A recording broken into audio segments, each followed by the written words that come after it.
Something to sign. Thank you. Good evening, everybody. Welcome to the Foxborough Board of Selectmen meeting for August 20th, 2013. Tonight's agenda, we'll have citizens' input as usual. 7:05 Chairman's update. 7:15 public hearing, Brazil versus Portugal soccer match to be held at Gillette Stadium. 7:30 p.m. Joseph Mulvey, U.S. Postal Service for the Foxborough Post Office. 7:45 p.m. Vice Chairman Brew will give a report on an update on the billboard committee.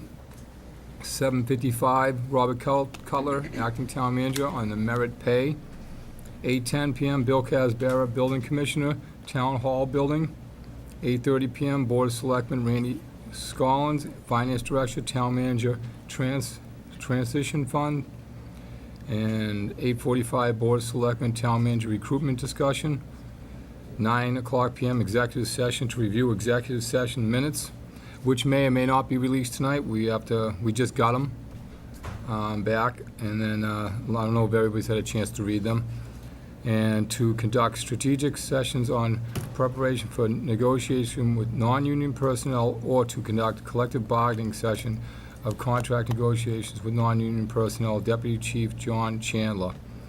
And I don't think at 9:45 we will be coming back to release any executive session minutes tonight. I think it might have to hold off to another meeting. And 10 p.m. Town Manager's settlement statement. I don't know if that's going to happen either, because everything's in with Town Council with Leo Pelican, and he's at another meeting tonight, so he can't be here to advise us tonight. And he might make it later, so I'm not sure how that's going to work. So with that said, Ginny, could you listen and pledge, please? I pledge allegiance to the flag of the United States of America and to the republic for which it stands, one nation, under God, indivisible, with liberty and justice for all. Thank you, Ginny. Okay. Is there anybody here for citizens' input tonight? Please. Thanks, Mark. My name is Kevin Penders. I'm at 2 Highland Street here in Foxborough. Just briefly, I know you have an agenda item later this evening for a town hall discussion with Bill Casbara. Just wanted to take this opportunity, not knowing what the format of that discussion would be, to get up and give one citizen's perspective on the discussion. I don't think there's any question that over the last several years, and certainly as it's come to a head over the last several weeks, there is a need for a solution, a more permanent solution for Town Hall than what is currently in existence. I totally support that. With that, I wanted to put in my 2 cents with respect to, I know there's been discussions about old post offices, new post offices, Chestnut Green, and Bill's going to go down that road and talking to you about various alternatives and providing a safe and healthy work environment. I just wanted to quickly state 2 things. One, from my perspective as a citizen, I think it's of paramount importance that the town hall be reflective of where the town is centered. So it is my hope that as you go through that process of deciding where to and what to do, that you will take into consideration the fact that where town hall goes will redefine where the town center is. So I would ask that you consider that in your deliberations. Second thing, I know Chestnut Green is one of the variables or one of the potential sites that you may explore in your discussions. While I don't think, and speaking as somebody who was involved with the library project, and where we went there for our temporary stay while the renovation was taking place, I would submit to you, you may not need a kayak if you go to Chestnut Green, but you will still have water issues. So I would ask that you please consider that based on our experience with the library resources, the books, the collections that we had, and we moved to space. We did still have water issues at that location. So I would ask that that the board and those individuals who are involved in that project going forward consider staying in the town center. I think it's very important for the community. So thank you. Thank you, Kevin. Is there anybody else? And it's past 7:05. Chairman update. There's nothing to update you on. Everything's kind of going to be here on the agenda tonight. We have to wait till 7:15 for the public hearing. Let's do a little action. Is there somebody here already from Toby Keith's? Mr. Burks? Would you come forward, please?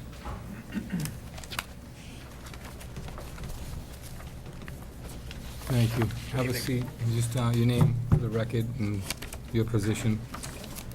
My name is Barry Burks. I'm the general manager of Toby Keith's Foxborough. Welcome. Okay, you're asking for an extension of operation time on a certain day. I'm trying to pull it up here. Yep. September 21st. There it is. Okay. Okay, you want to explain what you need from us? Well, basically, what we're looking for is we have an event going on that day, and there could be a potential of it running late, the people arriving late. So we have voluntarily closed at 12:30 since we've opened, though our license does list it, like any other license in the town of Foxborough. We call last call at 12:40. Drinks off the tables by 1 o'clock. Everybody out by 1:15. We've purposely closed early, just because of the concerns of the town when we first opened about the size of our place. We feel in over 2 years, we've shown that we have a very good grip on controlling the crowds at the end of the night with the Foxborough Police Department, who we do have 4 details every Friday and Saturday night, and this is a Saturday night. We're looking for this one night to be on the same page as the other venues in the town of Foxborough and extend, the same courtesies, 12:40, 1 o'clock, 1:15, as everybody else. Just so that the group that is coming in possibly late is not rushed out the door. Okay. Any concerns from the board? This was item number 2 on this. Yes. Okay, this is because Toby Keith himself is actually going to be at the facility. We do not know that. He is playing in Mansfield that night. There are people from his organization that are coming, but we never know whether or not he's showing up or not. But does the crowd have that in their mind? In past years, yes. Okay. But we can't, we have a little running joke when it comes to himself, Mr. Keith himself, he does what he wants, so this event is not planned for him. If, he has come in the past and we've handled it without any issue. My only question is, if he showed up with 15 minutes to go, how are you going to clear the place out in 15 minutes? It seems unworkable based on if he came in at a disadvantageous time. No, and I agree with that, and the ask for this is part of the reason is in case that does happen, that we have that extra time. As it stands now, everybody has to be out by 1 o'clock, which if it would happen, and if we were to get this and he does show up, could be even a bigger issue. You all set, John? Yep. Lorraine? So, we're talking about a difference of 10 minutes, where I would think if you have, I guess my concern would be if you have a crowd that is very excited to have a special guest, I would think perhaps you would need that extra 10 minutes in terms of safely exiting everyone, not 10 minutes extra to serve alcohol. It's true, So- and the main reason why I requested this is for the extra time for security purposes. I have no problem ceasing serving at 12:30. I'm just looking for the later closing time. Okay, thank you. Ginny? So your last call would be It could be 12. 12:30? Yeah, in the letter here, you say 12:40. yeah. Well, 12:40 is what every other licensed premise has in the town. If we can get that 10 minutes, great. If not, that's not the main part of my request. My main part is the having everybody out of the building. That's my main By 1 concern. o'clock. It's licensing. It's all drinks off the table by 1. Everybody out the door by 1:15. And that's my main concern, just for my security staff, for the police details that are working that evening, to give more time for people to decompress if there is a level of excitement for whatever reason. They can have their excitement, decompress, and then we can safely guide people out the door, as opposed to when people are still hyperactive, trying to get them to leave. In my experiences doing this, which is over 20 years, that's when you find problems. Have you consulted with the Chief O'Leary? I have spoken to several people. I've placed a call to Chief O'Leary. I have not spoken to him directly, but I've spoken to the detail sergeants and the people that I deal with on a regular basis, and they're all in agreement. You know, they think it's, you know, they thought it was a fantastic idea.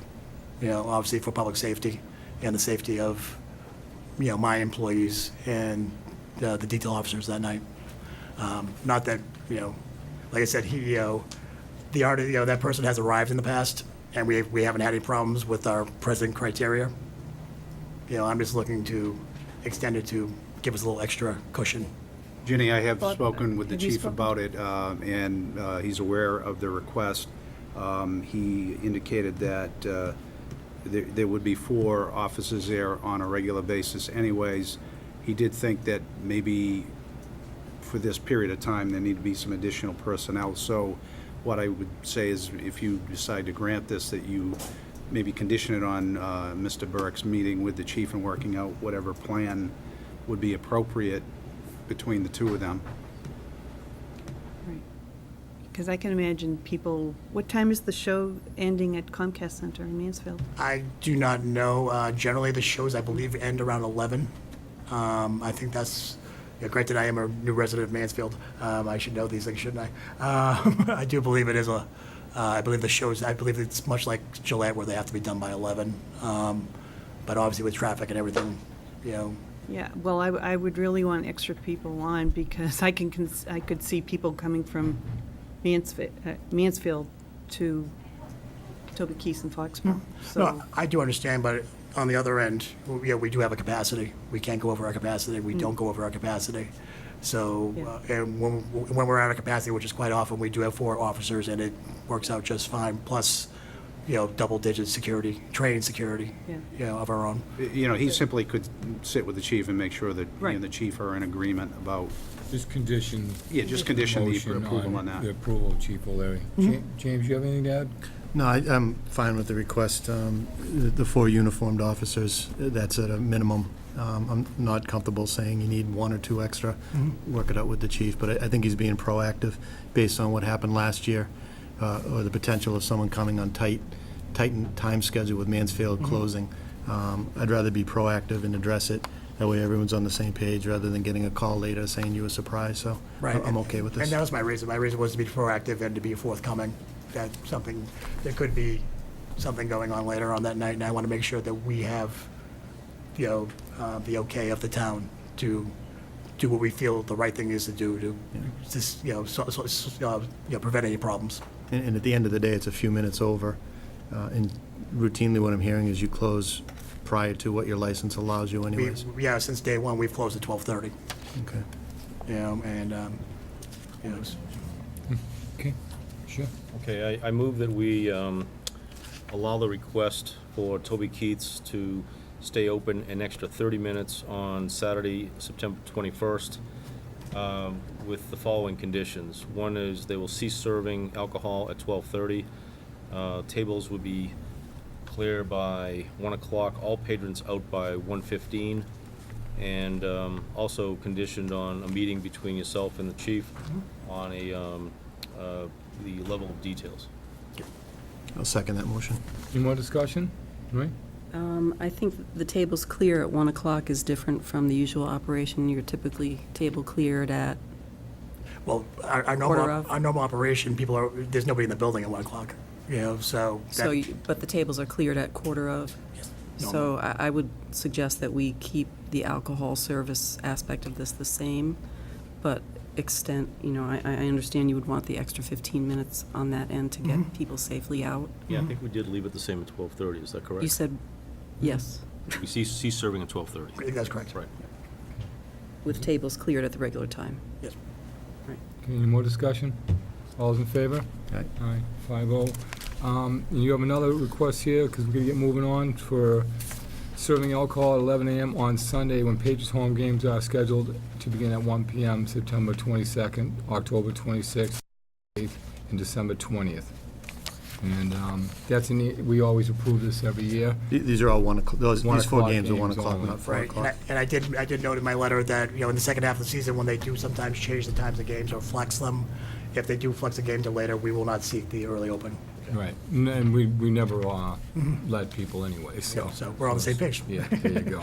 So can I have a motion for that, please? Okay, I move that we approve The change in start time for serving alcohol at Toby Keith's, beginning at 11 a.m. on Sundays when Patriots home games is scheduled to begin at 1 p.m. Those dates would be September 22nd, October 26th, December 8th, and December 20th, all of 2013. Second. Just under discussion, it's October 27th, not the 26th. But under, you said the 20, This 26th is written here. the letter says the 27th. Mine I says the think- 26th, but No, the letter that he submitted. I think the Oh. 27th is the It's a Sunday. typo. 27th is a Sunday. It's the 27th is a Sunday, the 26th being a Saturday, I think. a little early for Saturday games, but, you know, But, 1 o'clock. Yeah, Sunday, Yeah, 27th yeah. is Sunday. yeah. 27th is correct. Unless it's a UMass game, I'm not seeking it for a UMass game, so. And also under general discussion on this, maybe it's time, these come in all the time, and games do schedule, and we always find ourselves looking at the schedule. Maybe it's just a blanket during 1 o'clock Sunday games and leave it at that. That way, when it changes, we're not trying to redo permits and, Are these the only scheduled 1 o'clock starts? Yeah, at this time. Okay, so you're just saying just make it a blanket statement for Wouldn't- all 1 o'clock yeah. starts? Would In we worst have to case, if they change don't it? want to open up early, they don't have to, but if it changes, they don't have to come back to us. And they don't have to, every restaurant in town doesn't have to come back in here, so is that what you're saying, James? Yeah. Just make a motion to let. Because I know we're going to get 8 of these, and we're going to be doing the same thing every time. So, I just wanted, Bob, would we have to make a change to the liquor license regulations to make a blanket change to that, where we have spelled out our times in the regs? You're going to have, if someone else had a similar request, they'd have to come before you, but the way, I think what Jim is saying is just, when you do the statement, you just say this is for 1 o'clock games only. Yeah. And you don't have to name the particular games. Yeah. Oh, I But see. the individual establishments still have to come Sure. forward with a Yes. request. Okay. Yeah, this isn't a blanket for all establishments for Patriot Place or. Thank you. But was your point, Jim? Yeah, and if there's an issue with an early opening, it's not a blanket approval. Everyone is independent, so. or an issue where they've had a problem with their licensing, or, you know, that wouldn't probably be allowed, so. Okay, any more discussion? All those in favor? All right, okay, great. You got out here early. I am, Thanks, Mr. Burks. thank you. Okay, John, could you read the public notice, please? Okay, the Board of Selectmen, acting as the local licensing authority pursuant to Mass General Laws, Chapter 140, Section 181, and Section 183A, and Chapter 136, Section 4. Town of Foxborough Revised General Bylaws, Article 5, Section 6, and also Stadium Rules and Regulations, will conduct a public hearing on Tuesday, August 20th, 2013, beginning at 7:15 p.m. in the Andrew A. Gaylor Jr. Meeting Room, 40 South Street, to review the application submitted by NPS LLC for the Brazil versus Portugal soccer match. All events are proposed for Gillette Stadium. All applications for these events are on file at the office of the Selectmen.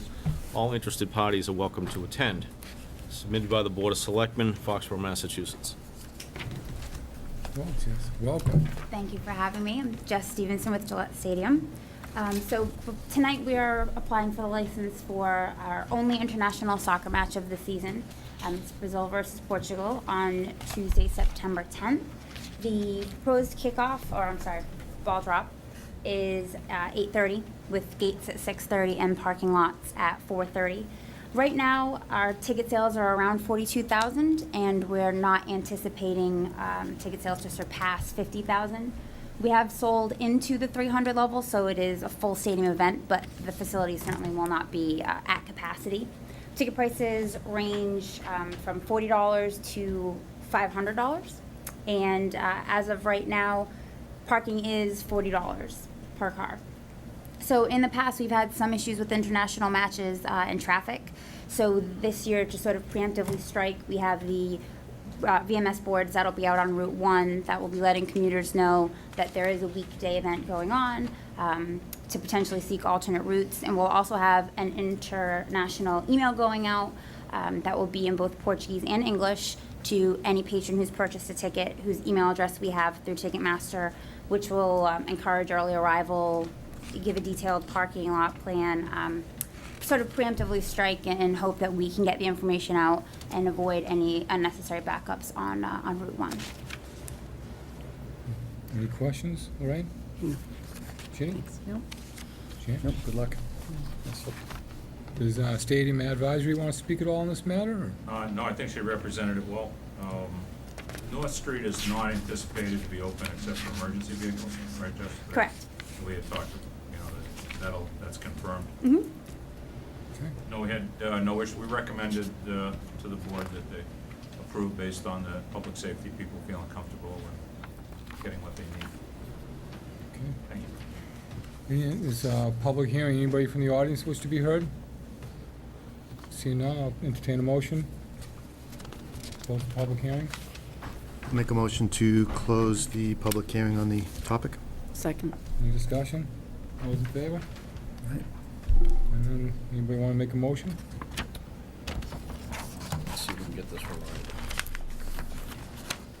right. I'll move that the Board of Selectmen license the soccer match between Brazil versus Portugal, scheduled for September 10th at 8:30 p.m. Second. Second? Discussion? All those in favor? Aye. Thank you very much. Good luck.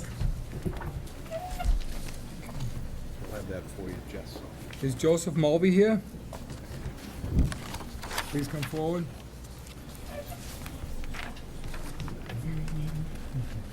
Welcome. Thank you, Mr. Chairman.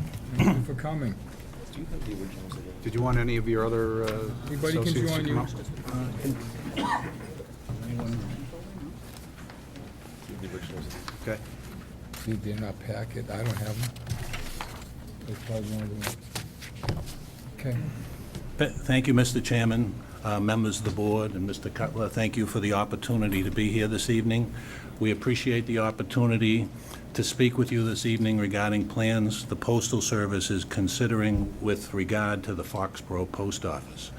The Postal Service is considering relocating the retail services currently provided at the Foxborough Post Office to a yet-to-be-determined new location within the same general area. Now, the present post office building over at 15 Wall Street comprises roughly 18,700 square feet of space. It houses both a customer services or retail services post office and a delivery carrier operation. The retail services are those services that customers can access and receive as they enter the front door of the post office. We are proposing to relocate those into right-sized space elsewhere in the community. Approximately 1,400 square feet of space is needed for that operation. We also plan to move our delivery carriers to underutilized space at our Mansfield post office. The retail services available to customers at the present location today would continue at the new location. Mail delivery would continue to residents and businesses, and there would be no interruption of services to the community. Now, whenever the Postal Service proposes relocating a retail services post office, it follows a process which includes notifying elected officials, making a presentation in an official public meeting, and soliciting comments from the community. So I'm here tonight to publicly say that any elected official or member of the public may comment on this proposal. Written comments are being accepted through September 4th, 2013. They should reference the post office by the community name and be sent to me at the following address. And I have a handout which has that information, and with your permission, I'll leave them on the table Great, thank you. there. But for the record, it's Joseph Mulvey, U.S. Postal Service, 2 Congress Street, room 8, in Milford, Massachusetts, 01757. Now, the reason behind this proposal is the realignment of the Postal Service's infrastructure to a roughly 38 to 40% decline in total mail volume over the past 5 years. The Postal Service receives no tax dollars for its operations or facilities, and we cover our expenses solely through the revenue received from the sale of postage products and services. The Postal Service is in a very serious financial situation, and every opportunity to reduce expenses and generate revenue is being considered in order to maintain universal mail service to our customers. At the end of the comment period, a facilities manager will make a decision that takes into account the community's input and is consistent with Postal Service objectives. The decision will be sent to the town manager, and a copy will be posted in the post office public lobby. The letter will include a statement that anyone may appeal the decision within the ensuing 30 days, and it will indicate the address and manner in which an appeal must be filed. Now, if following the comment period and the appeal period, if relocation is finally approved, the Postal Service would then consider the disposition of the present post office property. Assuming the project will go forward, our exclusive broker would search for suitable replacement space and would also likely advertise the present property for sale. Offers to buy the property may contain a provision for the post office to remain in right-sized space within the building. When suitable replacement space has been identified, we will notify the town manager again, this time of the locations that are under consideration. We'll post a copy of that notice in the post office public lobby, and we will again solicit and accept comments from elected officials and the community on the locations that are being considered for the new retail services post office. The Postal Service will not move to a new location without a confirmed buyer for the present building, and it will not sell the present building without a confirmed new location for the retail services post office. The post office would remain open during the entire process and continue to provide the services it provides to the community today. So I thank you very much for the opportunity to make the presentation, and I'm would certainly willing to answer any questions you may have. Yeah, quick question, Mr. Mulvey. So this is it seems like this is the first step of a public process.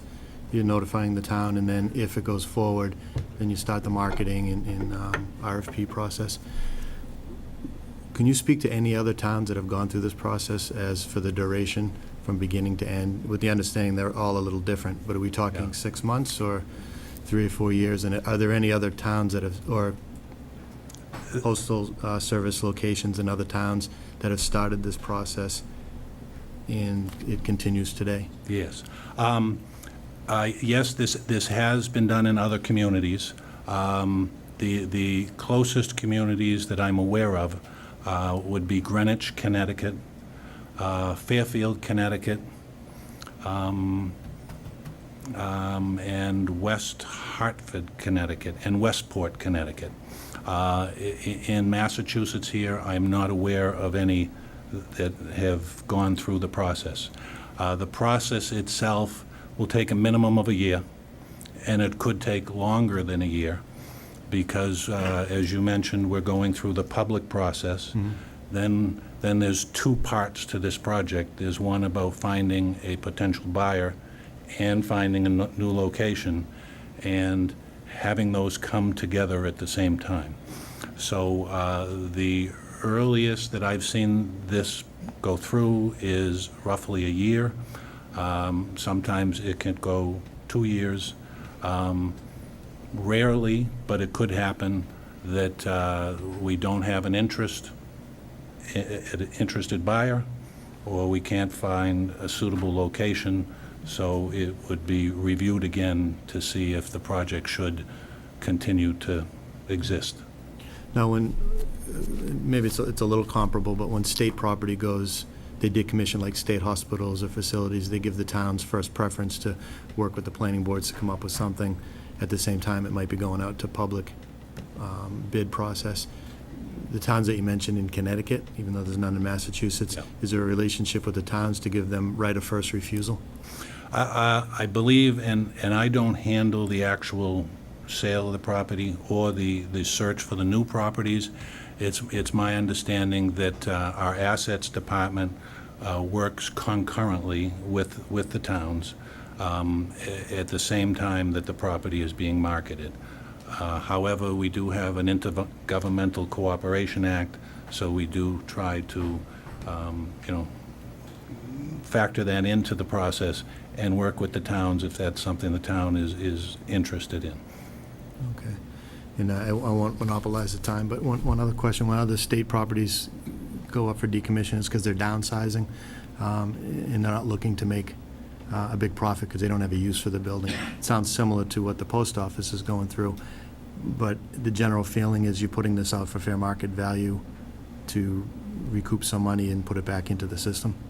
That is correct. They would be looking for the fair market value, yes. Okay. Thank you. Even, Ginny, go ahead. you'd be looking for fair market value, even if it was agreed that the post office could remain, the retail section of the post office could remain at that building if it was, the building was used for something else? That would also, would that influence the decision on who to sell the building to? Yes, it would, and when I say the fair market value, if we looked at a potential buyer and then offering space back to the Postal Service, right-sized space within the building, then we might be looking at fair market value for the sale and fair market value on the rental to go back to the prospective buyer. I suppose that could be massaged or reviewed as how does that affect the sale price versus a rental being paid. But ultimately, they are looking for fair market value for the properties that they are selling. And I just have one more question. Will the post office boxes remain with the retail services? Yes. By retail services, I'm referring to, when I say the post office comprises two operations, the retail services is what the customer sees as they come in the front door of the post office. And that would be post office box delivery, if they've chosen that. It would be all the counter services of purchasing the stamps, mailing a package, those types of services. Anything that a customer receives now as they walk in the front door. Behind those post office boxes is what I'm referring to as the carrier operation. And while we oftentimes have co-located that with the retail services, we oftentimes also have that separate from the retail services. And so the carriers were being proposed to go to underutilized space at the Mansfield Post Office. Okay, thank you. Yep. Right? I had looked online and found a website that listed U.S. post offices that were up for sale. And at the time, I saw, I believe, 3 listed in Massachusetts that were for sale. Are you aware of 3 buildings for sale? Not in Massachusetts? Massachusetts. Okay. Chicopee was one of them? Yeah, there were 3. Thought Look, Natick was There one, was- too. There was an announcement on the radio that the Postal Service had given a real estate agency permission to market some post office, and Chicopee was one of them. Okay. I think the other 2 were on the North Shore somewhere. Yeah. And as I had mentioned, we do have an exclusive real estate broker, and I would imagine that the site you're referring to is C.B. Richard Ellis's site. They're the Postal Service's exclusive broker. And it is possible that Chicopee might be a vacant property, which is why it's something that's not similar to this process. I might not know about it, or it might have been existing in the past, of which I'm unaware. If it's a vacant property, it doesn't go through the same public communication process. If it's a carrier annex and not a retail post office that customers are utilizing, it doesn't go through the same process. So it's possible that They were those probably properties vacant. fall into those categories. Because I wanted to ask, how long have they been sitting vacant, you know, in terms of if the post office is trying to get fair market value, is that process really working? I'm trying to figure out, you know, like a synergy with Yeah. municipal versus, Right. I can certainly check into that website in the morning and I can review that, and I'd be happy to get back to you with that answer. On when we're also looking at relocating the retail services, it is that we want the two parts of the project to come together. And that's a dancing to get that to happen, but as I say, we have had success in that. So at some point, when would there be an announcement of what your sale price would be?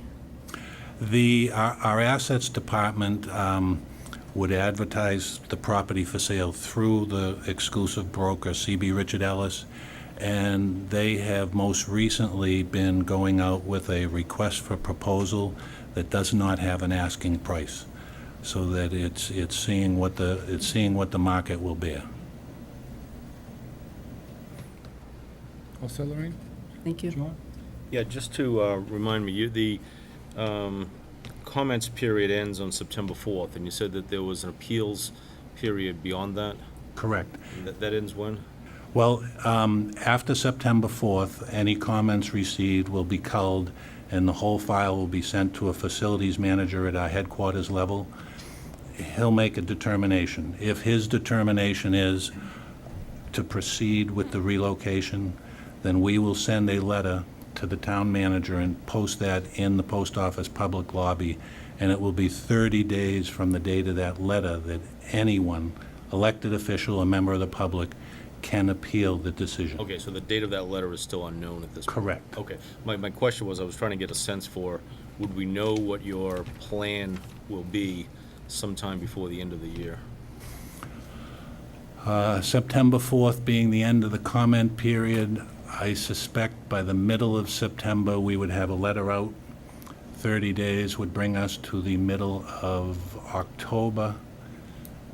If there were appeals, I'm going to say we'll add another 30 days to the middle of November. I suspect by the middle of November, we would know if the relocation is approved to go forward. Okay. You know our particular interest, so. Yes. We're just trying to put things on Yes. calendars. Yes, A lot I of good understand. questions. Bob, you have anything? I don't. I've discussed this with Mr. Mulvey a couple of weeks ago and his staff, and it was essentially the same presentation, and I asked a series of questions then, so. Anybody from the audience who wants to come up to the microphone, please? If you do, ladies first, Dick.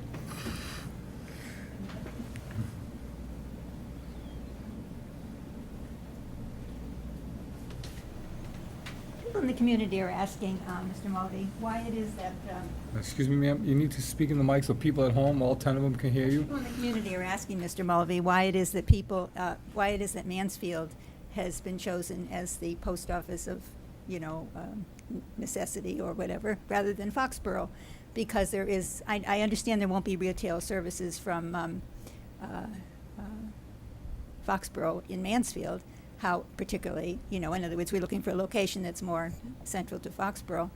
But there's very little parking in Mansfield in that lot, and certainly not much more, maybe not even any more than what's in Foxborough. And there's some thinking in the community that this is a political thing, that, as far as Mansfield rather than Foxborough. I'm not saying that myself. However, it does seem to me that when you discuss the fact that there is a reduction in mail and in that regard, can you tell me how the difference in the size between the Mansfield post office and the Foxborough post office, and also the difference in the volume of mail that goes through each? I'm sorry, I don't have the difference in size or the difference That would in help, volume. I think, to help us understand why that Foxborough no longer will have, a complete post office, and Mansfield will. My understanding is that both properties were reviewed, and they were reviewed in the same context, meaning would we be looking at the carriers from Mansfield going to Foxborough? And it was also looked at the carriers in Foxborough going to Mansfield, and our planning staff had run the numbers, and the most economically feasible alternative was the one that they came forward with. Is that information shared with the board and the community here? It's, unfortunately, it's proprietary information, Well, it shouldn't be when economicals. you're going to sell our post office. If you could let him finish answering Yeah. you before Yes, you okay. Yeah. I'm sorry. rebuttal. And I do need your name for the Sure. record. Sure. If I could have your name for the record? For My name, you want my name now? Yeah, I Okay. need it for the record, please. Okay, Elaine Weiner, W-I-N-E-R. Thank you. So these are questions that the community, some people in the community are asking, including myself. Yeah. And so, and the other thing too is even though the carriers deliver mail when you're on vacation and they return the mail to your house on a certain date or whatever, if there's a screw up, obviously, it would mean that we'd have to go to Mansfield to get that mail for us. Well, not exactly, in that respect. Any packages that would not fit into a mailbox, for carrier delivery, would, yes, go back to where the carriers are going, but on the next trip up to Foxborough, they would be brought, so they could be picked up right here at the new Foxborough Retail Post Office. Okay, well, those are some of the things that people are asking, and thank you, and appreciate it. Thank you. Mr. Heidecker. I'm going to break out the hourglass. You know, it's strange, every time my committee gets a package ready to present, the post office comes up. This happened when Kevin stopped us in front of the AdCom that day. We had to pack up our bags and go home. I think what is critical at the moment, the 4 towns you mentioned in Connecticut are basic highline towns, Greenwich, Fairfield, Westfield, and so on. The question is, how big were those post offices in terms of square footage? What kind of price were they sold for, and on what date? What I'm concerned about is give us a rough number that we can do some estimating locally. Is this possible? What numbers do you have on the Chicopee and the other 2 in Massachusetts? I think these numbers would be useful for everyone concerned. If they're looking for $4 million, we might as well work with this building. You know, it gets to be this kind of thinking that we still have to get into. So we would appreciate it as taxpayers, and I hope the board would too. I appreciate it. Good question. Okay. If you could get that information, Sure. it'd be great if you could just Yep. send that to Bob. and Yep. we'll Will disperse do. it among. Anybody else from the public? Okay, seeing, Jeannie? Oh, I just have one more. Picking up on what Ms. Weiner said, does this mean if and when the Foxborough Post Office is closed and the delivery is out of Mansfield, does this mean that the same number of postmen will be servicing the town of Foxborough at present, or will there be a reduction in the number of postmen? In other words, are we going to get our mail at 11 o'clock? We usually, or is it going to be 6 o'clock because Mansfield people are doing Mansfield and Foxborough? Yeah. I will say, and please pardon me for saying this, we're not going to close any post office. Okay, we're going to relocate the retail services, but in many communities, a closure has a different connotation. But the carrier deliveries, there might be some adjustments to the routes because there is some extra mileage involved, but that will be an internal adjustment, and the number of routes that exist today will be the same number that exist after the move, and the officer in charge, or the postmaster, is here today, and he and I can both assure you and the community that we do not anticipate or see an impact to the delivery of mail to the community. As I say, there might be some minor adjustment here or there because of the extra 2 miles of the routes, but you would not be seeing mail delivery go from 11 o'clock in the morning till 1 o'clock, 2 o'clock, 3 o'clock, as a concern, a valid concern could be, but you would not see that. Thank you. So one quick follow-up. You're saying you don't operate from Foxborough tax dollars. You don't pay taxes? U.S. Correct. Post? Okay. Correct. That What about excise tax for all the trucks? Those come to Foxborough? No, it's Do you know, Kevin? the They don't? I don't believe they do. Yeah, the Postal Service is immune from taxation, being a federal agency. Okay. So I would point out that the property today, the existing property today, while it's covered while it may be on the tax roll, it's not generating real estate taxes. However, if it were to change hands to a non-exempt person or agency, then it would generate tax dollars. Okay, thank you. Dick, please at the mic. Yeah, I forgot one question. The sale of those 4 in Connecticut, were those to private entities or to public agencies? This would help in the discussion. Okay, Okay. all right. Okay. Is that all from Mr. Mulvey? Oh, I forgot one You need to thing, come to the Matt. mic, ma'am, because nobody at home can hear you, and then they yell at me. No, nobody wants to yell. The other question I had forgotten to ask Mr. Mulvey. What is your, the last, how do you pronounce it? Mulroney, is that? Mulvey. Mulvey, yes. Mr. Mulvey, can you explain us what the position for assistant letter carrier is? There's been a sign in the post office saying that there was a position for assistant letter carrier at $15 an hour. And the gentleman at the post office, I said, well, what are those people going to do? And he said to me that they're going to deliver mail. And so I thought to myself, well, I wonder if we'll get the same service from somebody who is invested in their job in the post office, from somebody who's just a temporary, I don't know whether this is temporary, but I'm just asking you if you could explain that, Yeah. what they'll do. He Yeah. said they'll deliver mail. Yeah. I can chime in. My name's Tom Driscoll. Do you want me to come to the mic? Yes, please, you can come right to the table and sit next to Joseph. That way you... Oh, it's the hot seat. Okay, very good. Hi, Tom Driscoll. I'm officer in charge in the Foxborough Post Office. And as far as your question to the carrier assistant job, it's a job that a lot of companies bring on new people, and it's a temporary job that will lead to permanent position. That's where that's going. With a lot of attrition and people retiring, it's a way we get people on board, and they filter in, and as people retire out, they will go ahead and work towards getting a permanent position. Well, So- I just wonder if they'll have the same level of commitment, working on their own as the people who are postal workers do. And They are because we postal see that, workers. in terms of what comes to the mailbox, other people's mail, whatever. Sure. Yeah, no, we do our best to train them, and if they don't work out and they don't demonstrate that sort of commitment, we get new people, and we're continually trying to do that. There's a fair amount of postal employees that are of retirement age, and there's a great need to get new and improved Well, don't people have to resources. pass the postal exam to get a job at the Oh, post yes, office? yes, it's not the easiest thing to do, and contrary to popular belief, it's not an easy job. No, but- it isn't. I No. understand that. That's why I'm wondering why And- people can just,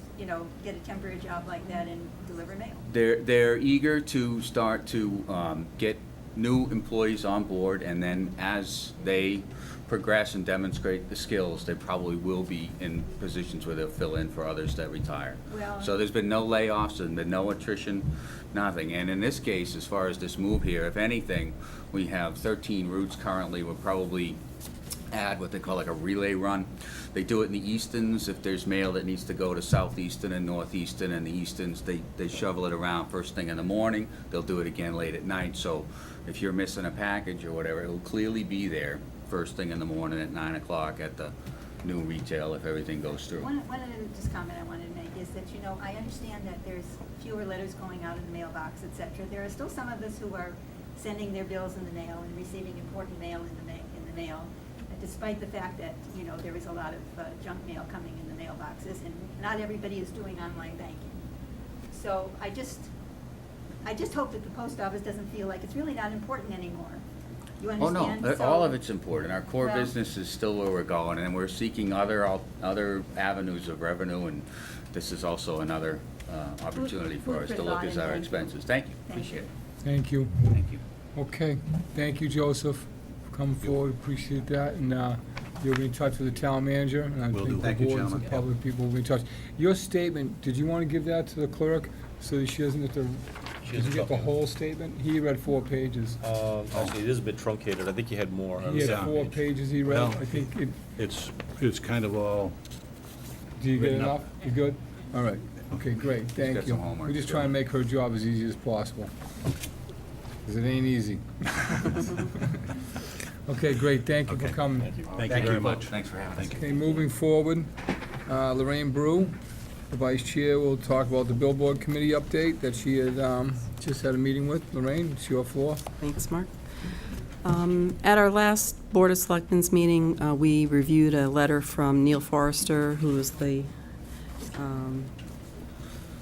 chairman of the Zoning Board of Appeals, and he had requested that the Board of Selectmen appoint a small subcommittee to study the billboard situation as it exists on Route 1 and in the town, and potentially make some recommendations on digital billboards and talk about future plans.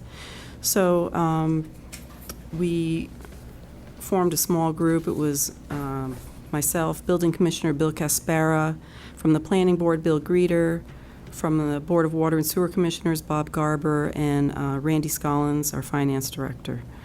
And what we did was Mr. Caspara gave us a history of all the billboards on Route 1. There's 7 in Foxborough right now. 6 are located on the Craft Organization property. We talked about the pre-existing billboards that were down there. There's one digital billboard on North Street, near North Street, which was permitted by the Zoning Board of Appeals as part of a pilot program by the Office of Outdoor Advertising. And so we discussed that recently the Office of Outdoor Advertising has come out with new regulations for digital billboards, and they need to be at least 1,000 feet apart. We then talked about the Economic Development Area Overlay District down on Route 1, and the fact that billboards are allowed by right in there. And this discussion was going on because at that time there were 3 requests for billboards in front of the ZBA. So we talked about the history of the water and sewer billboards that are down there, what's happening with their situation. Currently, they have 3 out of their 4 faces are not under rental agreement, which is unfortunate for them. And just talked about their situation in general. They also talked about the water towers. We have 2 water towers down on Route 1, as everybody knows. Both of those are town-owned. The one on the stadium side of Route 1 with the eBay sign, the town has given up the advertising rights on that. The one on the opposite side, which is the water reuse tower, was one of the requests that was in front of the Zoning Board of Appeals. The Water and Sewer Commissioners were seeking a zoning variance and a special permit to do advertising up on that tower. So we provided all of that historical information to the Zoning Board. They also had asked if we would provide some thoughts about electronic billboards. At our group, we discussed the master plan process and thought the group discussed that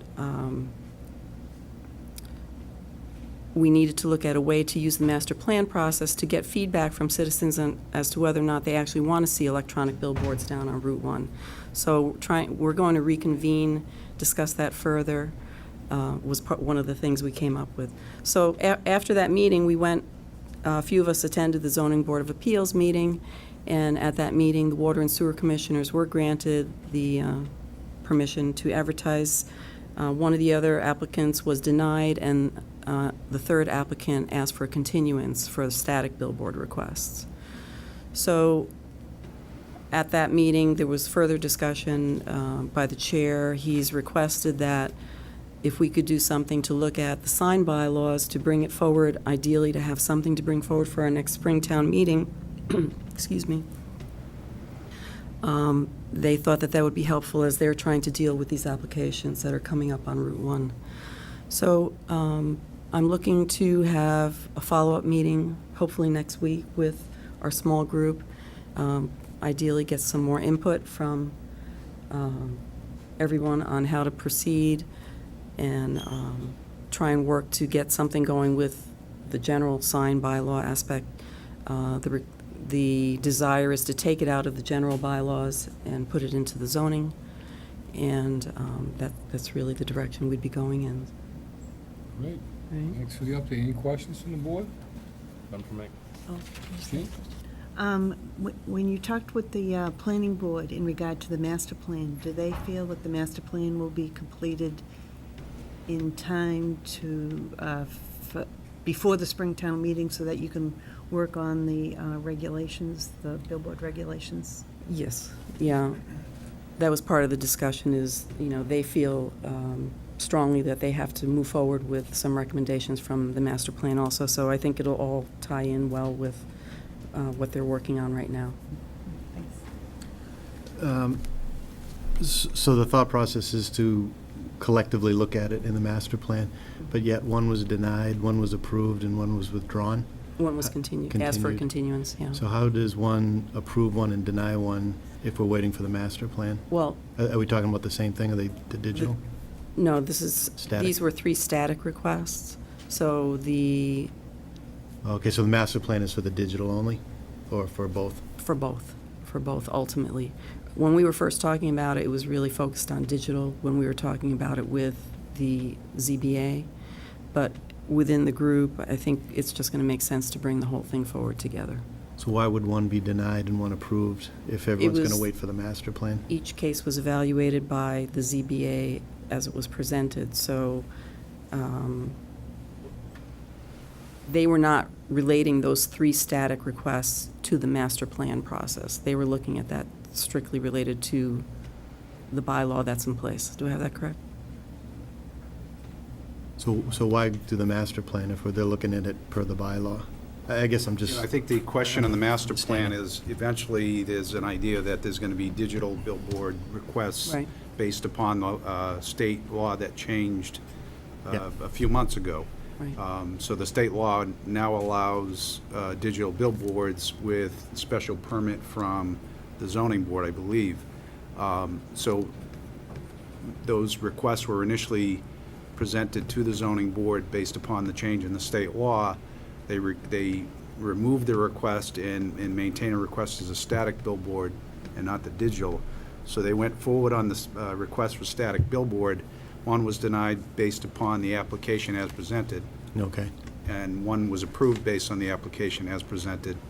The third one, they removed the request and will bring it back at another date after the master plan comes in.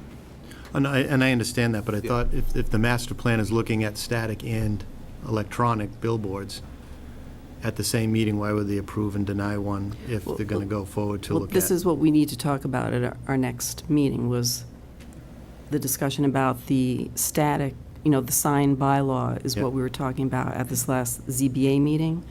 And Neil had requested specifically if the board would help move that process along. Okay. So when we went into the meeting, it was with information about the master plan process related to the electronic, the digital billboard Okay. aspect. Bill, you have something to add? I was going to explain to Jim why they were approved or denied.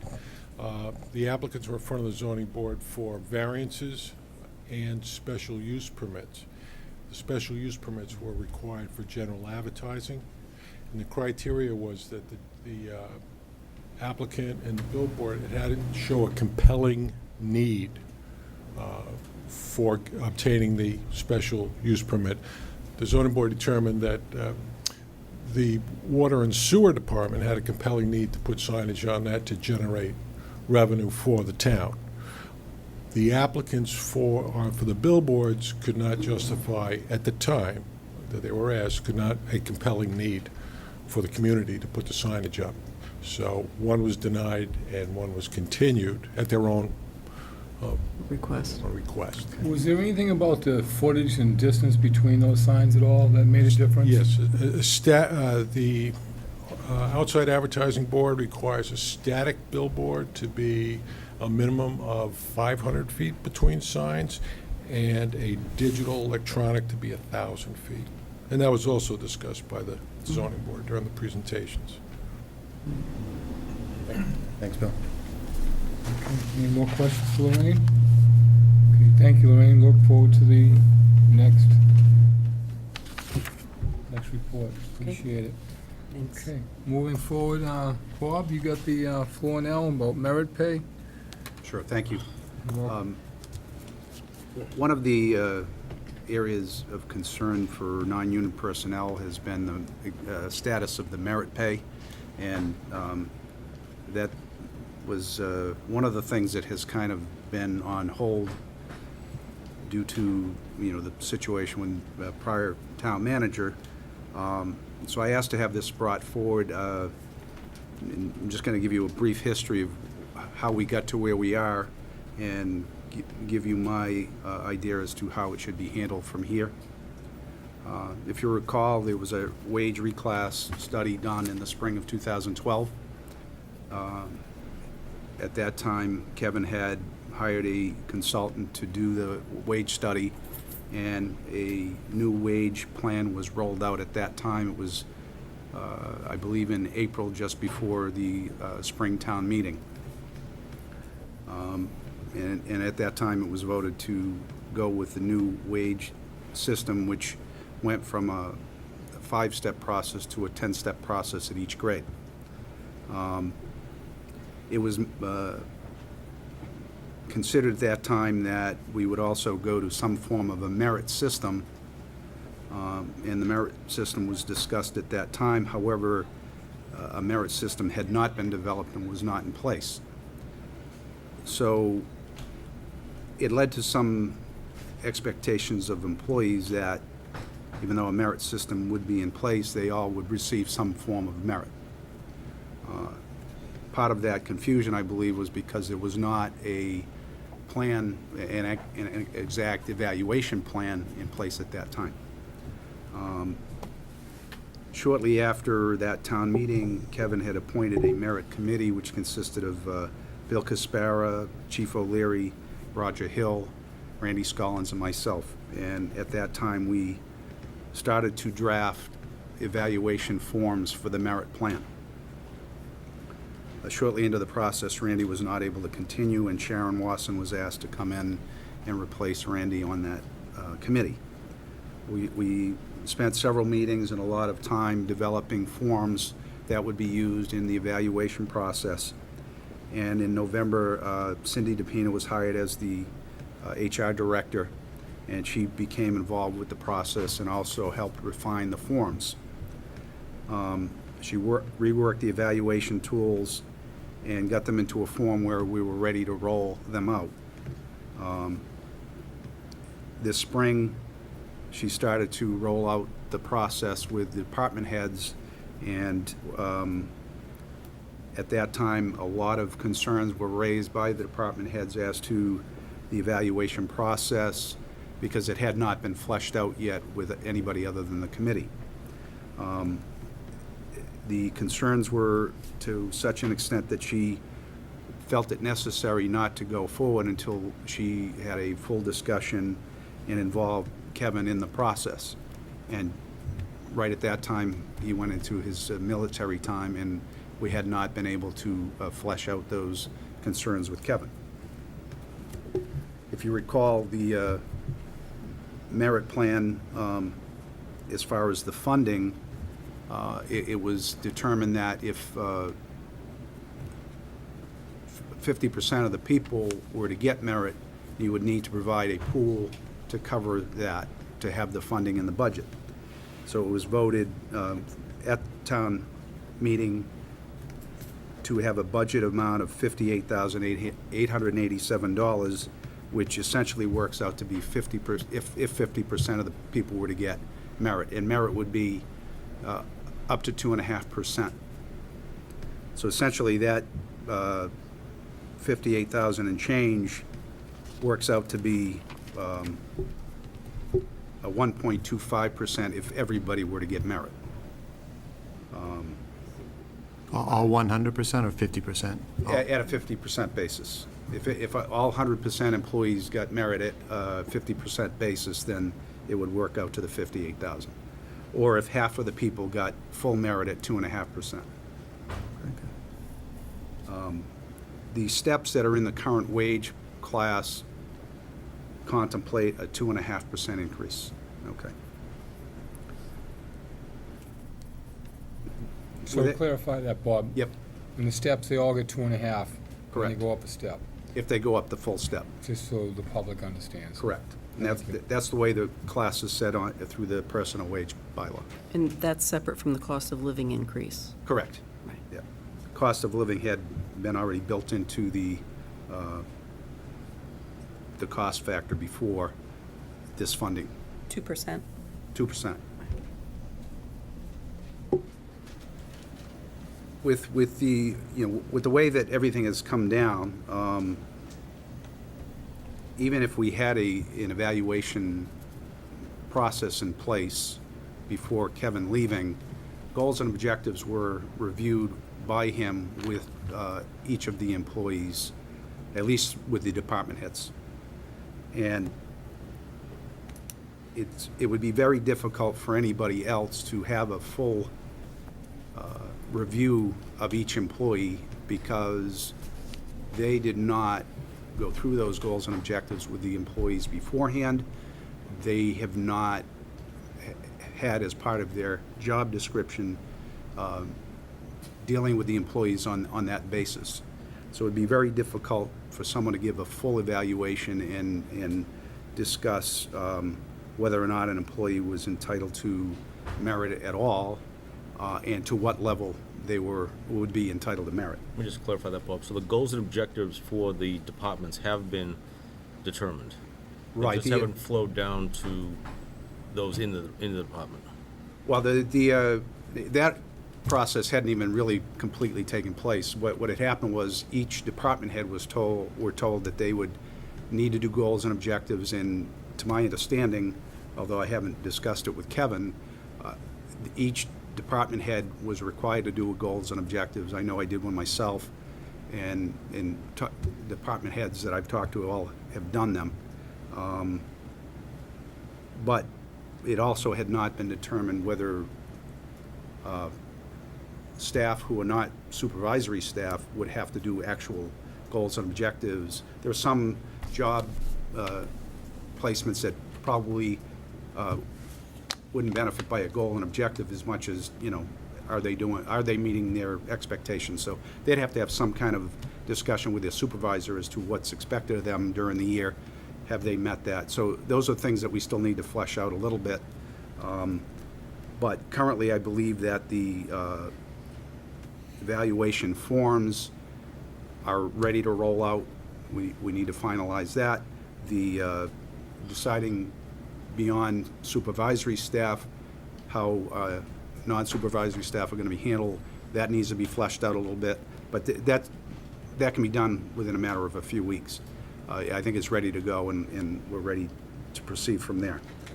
But based upon the fact that it'd be very difficult to evaluate honestly the employees that are within the class of this plan, and the fact that the actual plan is not in place yet, my recommendation to the board would be that we approve a increase of 1.25% for the non-union personnel. The funding is there already in place for that. Of course, that would mean that supervisors would have to agree that the people at least did enough to merit some kind of pay increase. So that there would be, some individuals that may not qualify just because of their inability to meet certain expectations. And then we complete the evaluation process going forward. I have started already this week meeting with department heads, going through their goals and objectives and giving them some type of a review based upon their existing goals and objectives. They're all supplying me copies of those. I've been meeting with them, going through what the expectations would be going forward with a plan in place, starting them on their goals and objectives for this fiscal year, with the understanding that there will be a merit system in place going forward. I know that there are going to be some concerns from certain members of the non-union personnel that believe they deserve the 2.5. I understand that, but in reviewing the overall picture, in my mind, the most fair way to address the situation is the way I recommended it to you here. So the 1.25 would be across the board for fiscal 14. 2014? For this fiscal year, Okay, correct. and your recommendation is we would pick up on the completed merit pay plan In beginning next July? 2015. Okay. Yeah. And, you know, Cindy's here, and, you know, she can address where we are with forms and rollout, but I don't think it would be a very lengthy time before we'd have that all ready to go. I've discussed this plan with the members of the Merit Committee, have buy-in from all of them. So I just know the frustrations of the employees in the past. They've done several versions of these goals and objectives. They've been waiting patiently for some sign as to how we're going to handle this. And I think it's the most fair way to address the issue for the current situation. But going forward, the understanding is there's going to be merit pay, and you're going to receive merit based upon meeting certain goals. Right, thank you very much, Bob. And this, just so the board understands, this is Bob's call. He doesn't need the approval of the board. He's just being open and transparent with us in an open meeting to try and explain how the process didn't go right, and how he's gonna try and fix it fair and economically now, and then move forward with the original plan. I think it's well done. Do you have anything to add, John? Yeah, I just wanted to know about the way that the goals and objectives flow. Do they begin with the town manager and then flow down to the departments, or do they ever flow up to the selectmen for input and guidance on the direction of those goals and objectives? Well, I believe, you know, it's got to start with the manager, and as Kevin had done, he sent out his goals to all of us. What we need to do, and we're going to discuss at a next department head meeting, is exactly what those goals and objectives are going to look like. And most of the department heads who have been presenting them to me so far, all are very similar looking, so I think it's something we could do very easily. And then it would flow down, and what we have to determine beyond the department heads is anybody else that would actually need to do specific goals and objectives that look like the department heads do. Right, then they should flow up to be an overall organizational goals and objectives, which is the town. Right. And that's what I'm curious to see. Well, we've attempted to do something like that through team building and things like that, and I think it's a process that Kevin started. We need to kind of pick it up from there and see if we can get that to that point. We didn't have an HR director when the prior board voted this in. It was a 4-1 vote at the time. And now we have an HR director. So it was a lot to put on one guy, or one person, I should say, at the time. Oh, I know that, but if the goals and objectives are published, Yep. I don't care to see the individual goals and Right. objectives, but the overall, think of the town as a $60 million company, and now it's $70 million. Right. I'd like to see what the direction of the company is, so that we can, we have to give input to that. Right. And guide the process, so that way that they can flow down with sort of the vision of the Board of Selectmen flowing down into the organization's goals and objectives. I think you've tried to do that, and you started the process with Kevin. I don't think before Kevin was here, there was that kind of a setup. And I believe, he was on board with that. You evaluated him based on goals and objectives. He was evaluated in a public process, which it should be. And, I would think that we would attempt to do the same type of thing. Problem is, it takes time to get it down and then to get it back up. So it's a process, and it needs to work through the system. It has to be done throughout the year, not just crammed at the end. Right.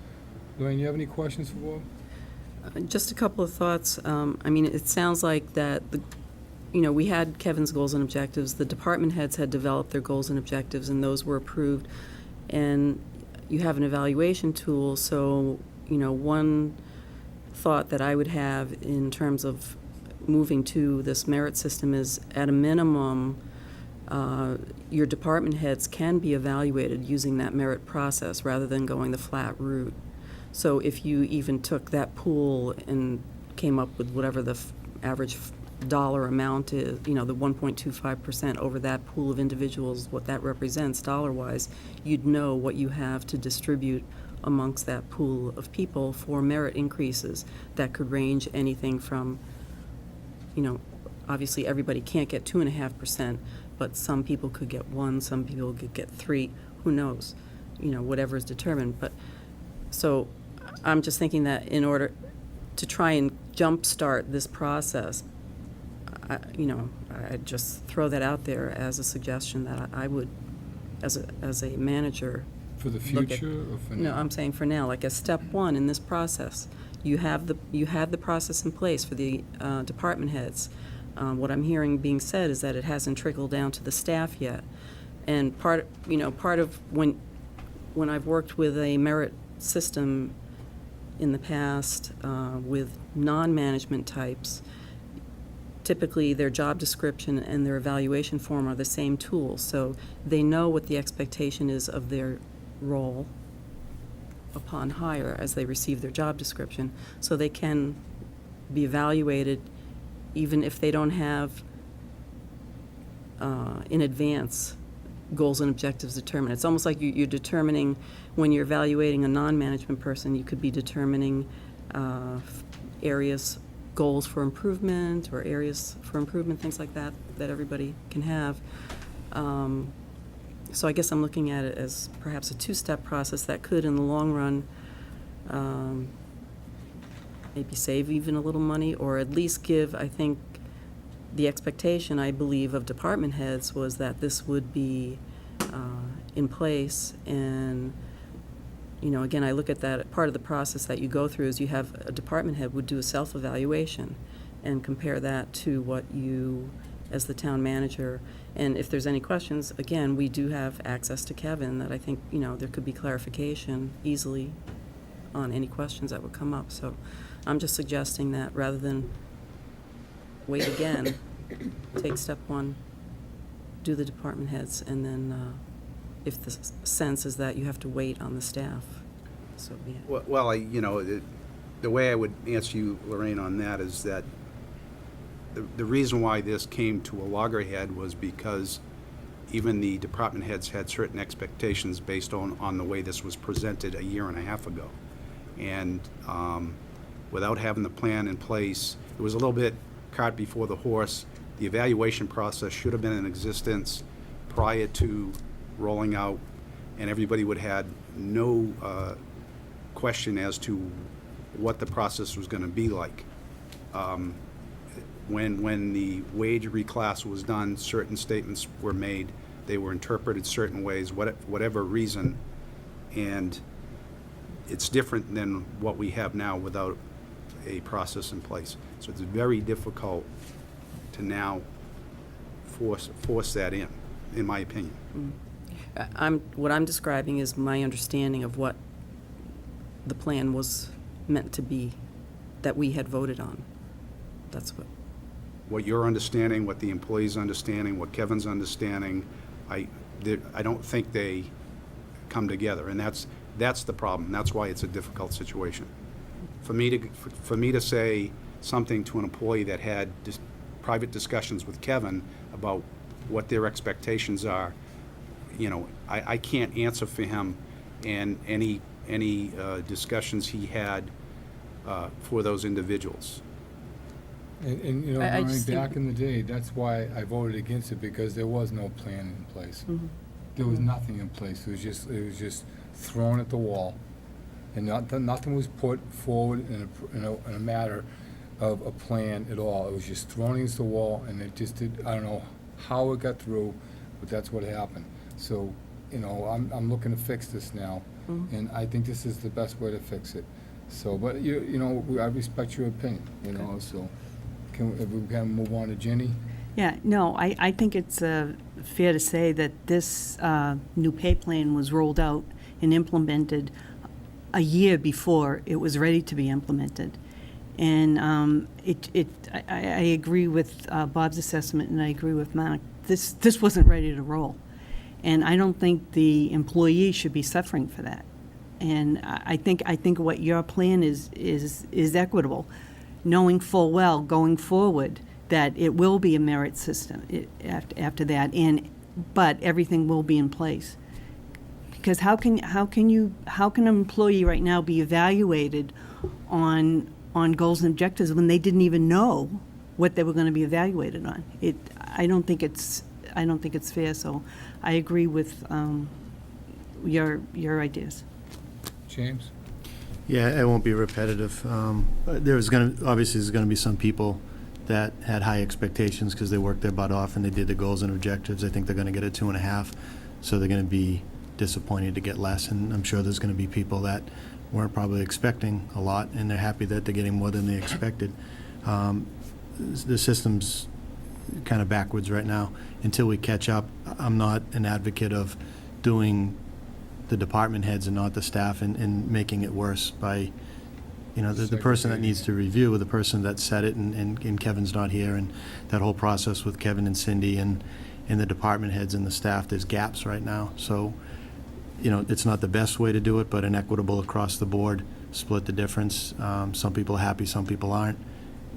But then focus on going backwards and making sure the published goals and objectives are understood by everybody, and at the end of the day, next year, they're reviewed on it, and we don't have to do the same thing. I think that's the best we can do right now. And then the town manager at that time can handle this without the board being involved. 'Cause Yeah, it's and not- to drop this on Bob right now, where hasn't been involved in doing the initial goals and objectives, a lot of it is hearsay right now with incomplete packages, so to speak, so. Well said.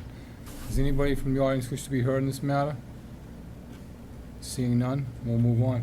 Okay, well, Thank you. Thank you. Mr. Casbara.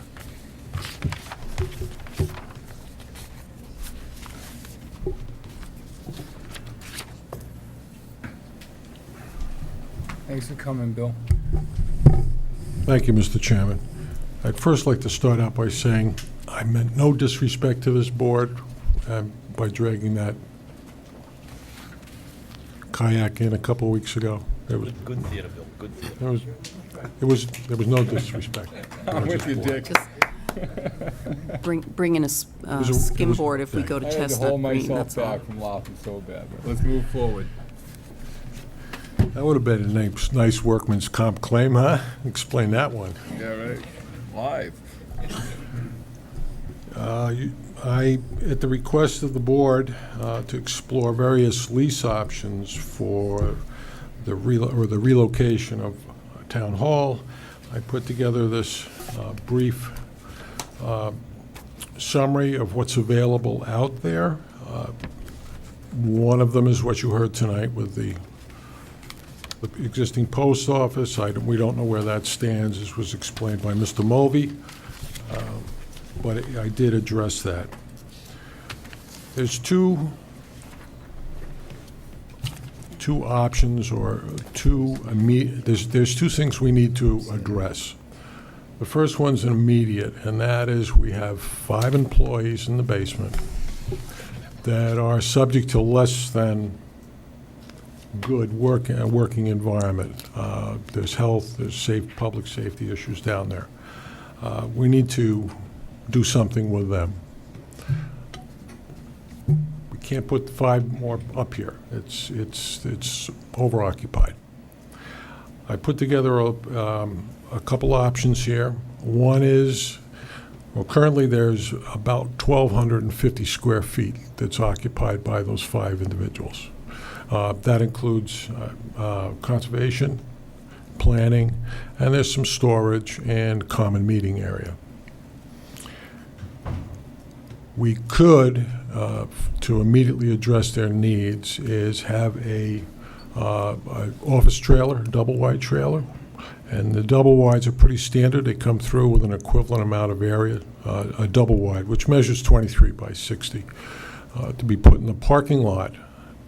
I did get some quotes on that, but we're looking at an annual lease rate of $32,807.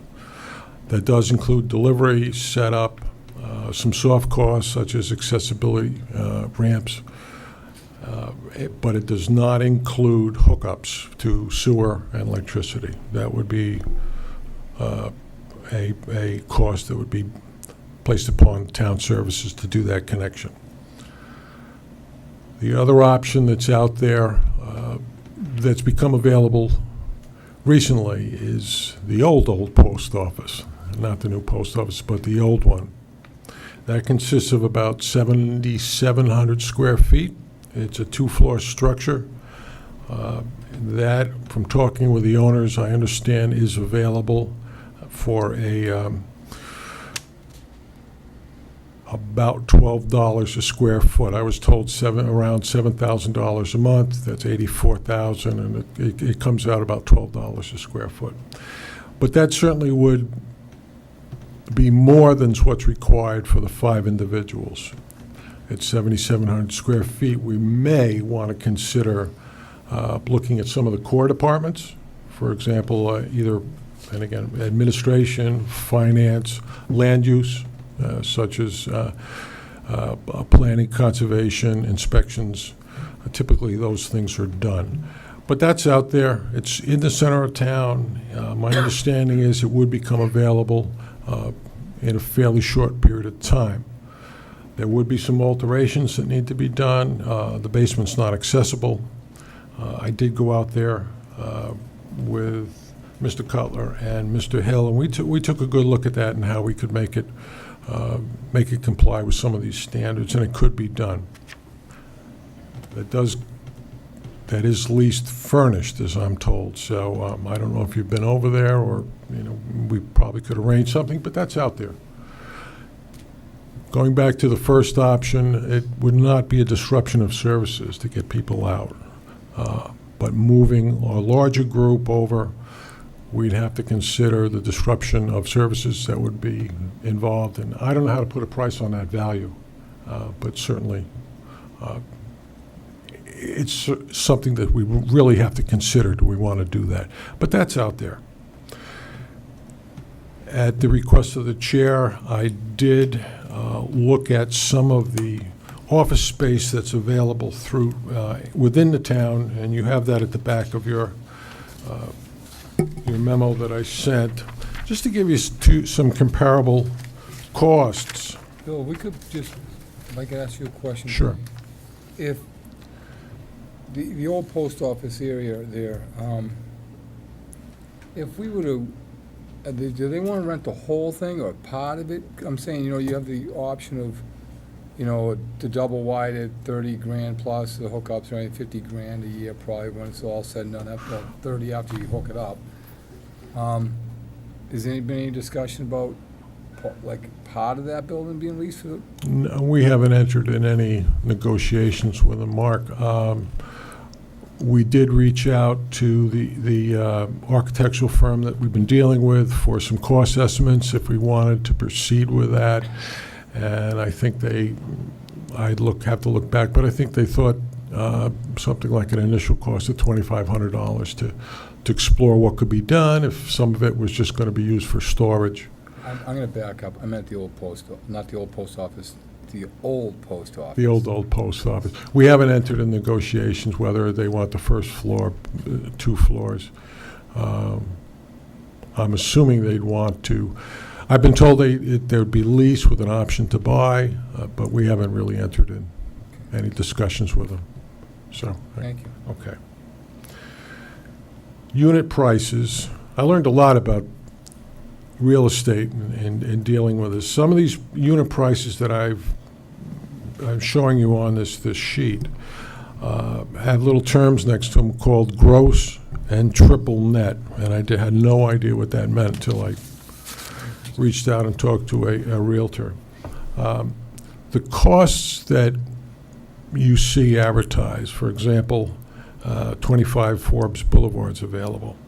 And we were looking for spaces equivalent to what we have here now. It says $12.95 a square foot.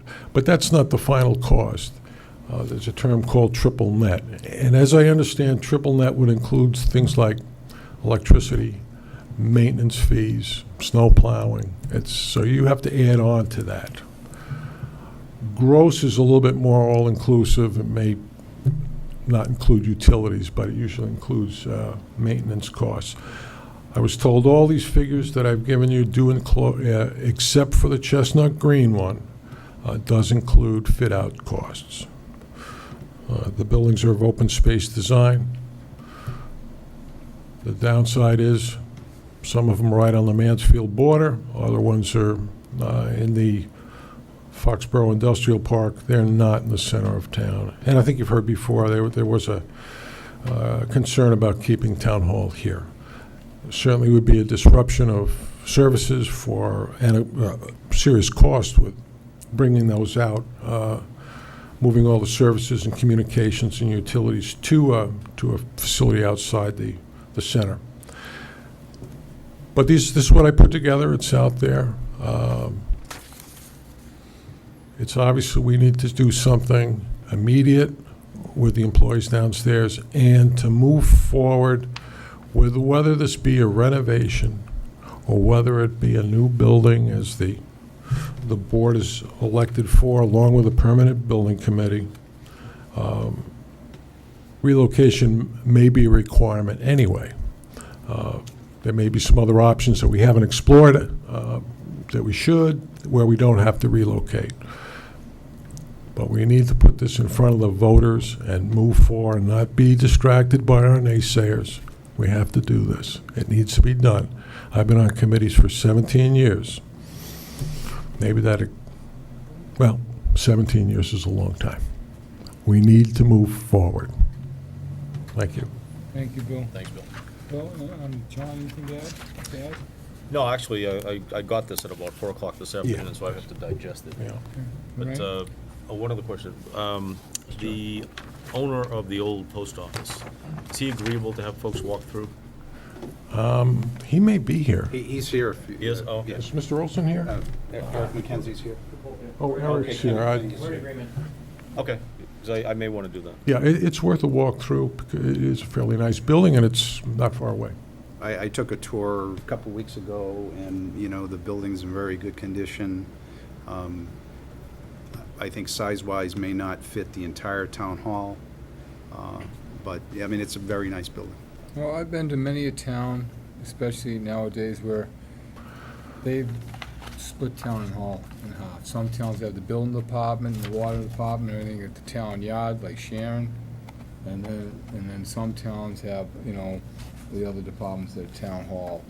And a lot of times it's very disturbing because you go through a permit process, you gotta go to every department, so you gotta go to 3 different locations. And it's something I'd like to avoid in the long term, but if it had to be something we had to do in the short term, then I'd be amenable to that, so. Okay.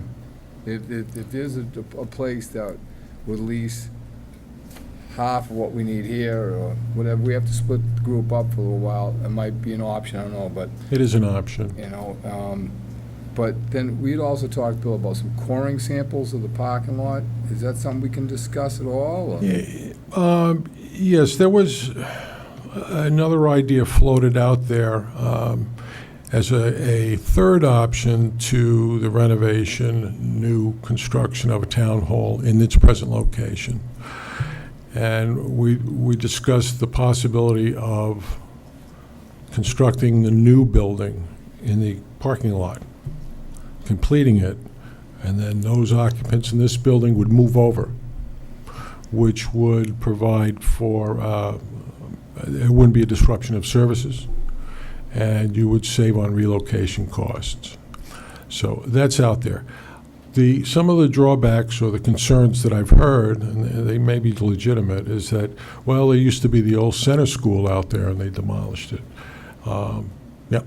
And do we know what's down there? No. We did try and check, but that can be determined by doing core samples. I'm sure, as Jim might know well about.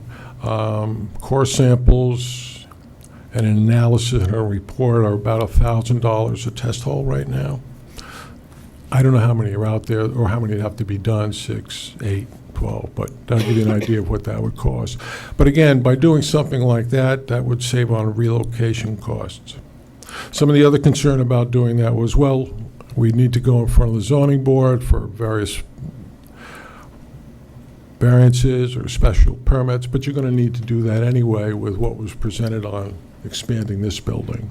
So you're going to go in front of them anyway.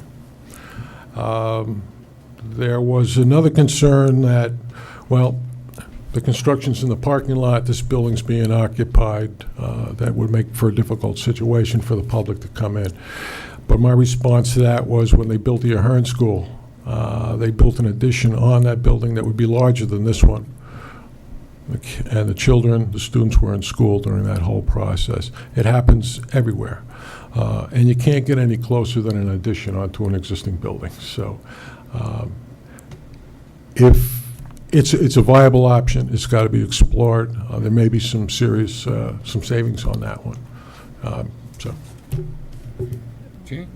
When you're talking about core samples, what are you looking for? Are you looking for contamination? Yes, there was a feeling that, and I reached out, Ginny, to Jack Orthlet and some of the Historical Commission, and nobody can remember if the foundation was just left there or were taken out. That was the concern. It's the foundation there. Is there ledge? And there is a piece of ledge out there that you can see sticking up, but that's not a game breaker by any means. But we need to determine that before we can go forward. So a core sample is you go down, see what's down there, analyze it. Is it a contaminated situation where we can't disturb it? Okay, leave it alone. But we shouldn't just say that's not an option. Lorraine? The idea of the relocation out here to the temporary trailer, I think, is really appealing. Just question of how we would fund the $32,000 is one question. And then just another comment. To me, the idea of not having to deal with the relocation expense, I think, would warrant taking a look at that core sampling, because that's hundreds of thousands of dollars, potentially almost half the cost of the bond that we could save if we were able to do a renovation without a relocation. Well, if we did the renovation in the back, Randy, could you join us, please? If we did the renovation in the back, you couldn't put the temporary units there, because now you're really cramping space, so they'd have to be relocated somewhere else, the downstairs personnel. So that's one plan. The core samples we'd need to do right away to determine if we were able to do that. So my next question would be to Randy, can we get the money together to do core samples? Do we have any money for that? No, would have to go to a special town meeting for that. Okay, well, can I mean, we, based on the costs that Bill has put forward. Same with the with the rental. any Yes. rent, whether we Yeah. went out there or somewhere else, we'd have to do a special. Can you put some cost with Bill together on what that would be, and can we add those to articles to special town meeting, please? I did meet with the building committee last Wednesday. They talked about this project in detail. They reaffirmed their vote of support for the knockdown and build new here, as they had unanimously supported before. They did review the option that you're discussing here, and they did raise several concerns. And I think they would be best, I think it would be best if we had this discussion with the building committee before we put forward an article Right. or spent the funds to do that, because they did have some concerns about why they didn't think it would work. And they didn't just look at it lightly, they looked at it pretty thoroughly. Absolutely. Well, could we put like 4 placeholders, I would think, for special town meeting? We need 1 for possible coring, 2 for the architectural drawings where it's gonna be in that location. 3 would be moving location of personnel or all personnel, viable lease. What would be the 4th? Just a placeholder for now, just in case we need it, so. And then we'll all weigh in on it over the next, we'll add the building committee to come to one of our meetings and sit down with Randy and Bill and all of us, and we'll just get a bigger table. And Ginny? I just had another question. If we decide to say, this is just speculation, but if we decide, say, to rent space across from the old post office across from, what would be the criteria for who moves over there? Because I know many of the offices are involved with meetings that are held here in the Selectmen's meeting room. Some of the offices, they never have meetings, so they're really they don't need to be near this space. But if you have, like, planning board or conservation, they have records that they have to go down and check, and maybe during a meeting. So if we did split them up, is there a way of fairly saying, the people who have meetings, they stay here. The people who don't have meetings go over there, just to make it easier on everybody. I think for purposes similar to what the situation Mark explained, you're better off with core groups so that the citizens don't have to go back and forth. For example, Board of Health, Conservation, Planning, Building, that's fine. You go over there, get all your permits. There's plenty of room for storage over there. So for files, not all the files, but those that need to be readily accessible. But they also have, those groups that you just mentioned also have weekly meetings. They do. Right here. Well, we have a new library with a nice meeting room. Yeah, More than but one. you're still, it doesn't make any difference, you're still separated. The meeting room It is does. separated You're right. from You're the files. right. There'd definitely give you some inconvenience, and that's exactly one of them, Ginny.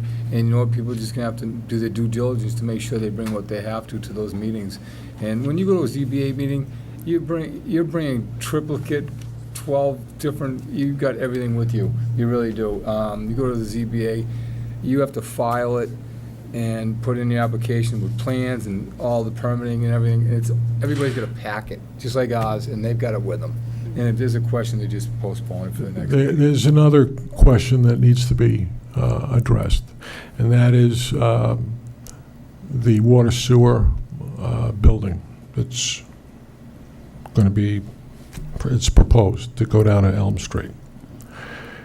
And if we had a trailer here in the parking lot for the individuals downstairs, and the water sewer department went down to Elm Street, that would free up space on the first floor where they would possibly not need that trailer.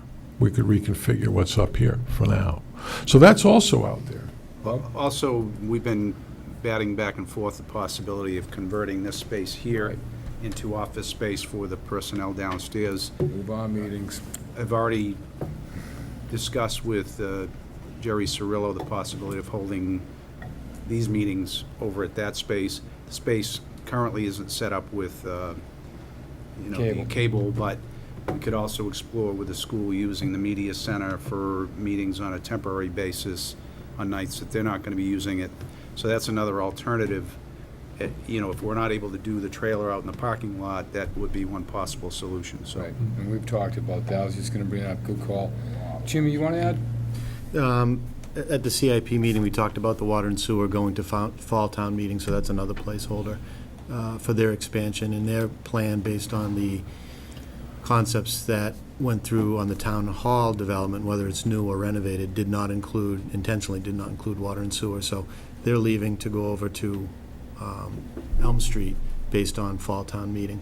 What I'm concerned about is we're going to start putting money into borings and temporary trailers, whether it's in the back parking lot or it's renting the old post office, for 1,500, for 4 people at 1,250 square feet, we're looking at 6 times that space. If we don't get our act together, figure out what we're going to do with town hall, 1 year is going to turn into 2 years, 2 years is going to turn into 3 years, and it's going to turn into more of a mess than it is right now. I think this town needs to get this on the fall town meeting. The building committee's been working on it. They have a directive to the selectmen. The selectmen bought into it. You can pick up the Reporter and see the articles and the Dick Haydeckers and stuff. That's not going to go away if we can get the 2 groups together. Dick brought back his, Dick Haydecker gave me his report. He's got a group, and they're not in sync with what the permanent building committee is saying, and it's going to be a free-for-all at town meeting. So between now and fall town meeting, Dick's group, the permanent building group, has to butt heads, work it out. At the end of that exercise, there's going to be one plan standing, and that's got to go to town meeting. If we don't do that, this temporary stuff is only going to get worse, and it's going to, 12 years is going to turn into 15 years. So Dick, at the beginning of this meeting, said their group had a proposal that they were going to vet with the permanent building committee. it seems like they're both on opposite sides right now. That got pulled off the table because the post office came online. I was at that AdCom meeting, and we said, all right, now there's a plan. That plan, with all due respect to Mr. Mulver, that is not gonna be here for a couple of years. If we're gonna put this off because there's a, pie in the sky on Wall Street, that's not gonna, yeah, they're doing this because they need to recoup the money, so that $5 million is gonna kill the project. Maybe they'll give it to us for 3 because they're good people and working with the town, but even that number is not gonna work. So, we've got water and sewer doing their thing, let them go to town meeting. Town hall needs to, whether it's new or renovated, we gotta figure that out before it's a fall town meeting. And I think my gut feeling is the people downstairs, if there's a plan and there's a process, they can deal with it for a little bit longer if the town is serious about doing it. If we get to fall town meeting and one side wins out that we're not gonna be doing a town hall, then we gotta spend money like crazy, get the people out of there, and then that project is gonna go wherever it goes. But I'm just not, I don't wanna do the borings and temporary trailers right now. No, I don't think they should be done now either, and I don't think that was the intent. No, we need to put them as placeholders, just so, we're gonna make a decision. And my decision right now, if I could make the decision, would be to move the people up here and us go to the library right now. And just move these meetings. Me and Bob talked about this, and just move all the meetings over there. They have 2 new meetings room, right? Yep. So. They have one space that's big enough to accommodate this type of a meeting. They And we have got another the McGinty space. room, we got the meeting, when we have to move around a little bit, we can move around a little bit. I mean, I'd say, Bill's right, we need to get them out of there. It's not a healthy working environment. So I would seriously just say, let's move our meetings, we'll take the Andy Gaylor room sign with us, and we'll put it on a pedestal until we get the new one, then we'll have them back for dedication. So, I'm really concerned with that. I think that should be our first move. I think it's a move we can make right now. In the interim, Mark, we'll try to get the building committee together before the next meeting and maybe have them part of the next meeting? Yeah. Okay. Yeah. How long would it take to retrofit that meeting room so that there was cameras? That'd be a question for cable. They have, right now, they already have the media center at the high school that we could go, as long as Bob can get us an answer on that by talking to the school tomorrow. But I think focus right now is like, let's get these people upstairs. We lose this room. And then we get to, the next meeting is a step in place. We meet with the building committees. Jim, I agree they're gonna be button heads. I don't even know who's on Mr. Heidecker's committee. Is there multiple people, 1 or 2? There's a committee, and then there was a statement that there's other people, but they don't want their names to come out. Well, if they're not So gonna all my come- point is, we can say this is the best deal in the world and backed up. When we get to town meeting, it's the majority. Right. So unless 2/3 unless on that this one, process is, it'd be super, would it be 2/3? Not for the first vote, not Yeah. for the soft costs. Yeah. Yeah. Majority, simple majority. We have the money For soft costs. for soft costs right now. Just has to be moved around. We have the 500,000 for the planning process and all that. It just, obviously, we need a location before we do that. But that's why I would say, you might have to spend $8,000 boring some holes. Yeah. Just decide if you're gonna keep it here. But my point is also, there's a Plan B out there. There's an alternate that this group is working hard to bring forward. I think it's our duty to say, vet it out. Does it have merit? If it doesn't have merit, tell us why it doesn't have merit, and be concise. Because I don't want to be hearing from one group, because we're not professionals in this. The building committee has told us what, as professionals, they recommend, and they told us why. But I just want them to work with this group and tell us why it doesn't work, so we can make a clear conscience vote on one way or the other. Could you see if the building committee can meet with the other building committee that Dick has prior to our next meeting, and see if they can even make our next meeting? But like I said, and by the way, me and Bob have been talking about this, and Randy as well. Special town meeting is gonna be in October this year, and middle to end of October. We're not gonna be kicking this out to Christmas time like the last couple of years. So, and, Not November. huh? Can't be October. It's not going to be October. No.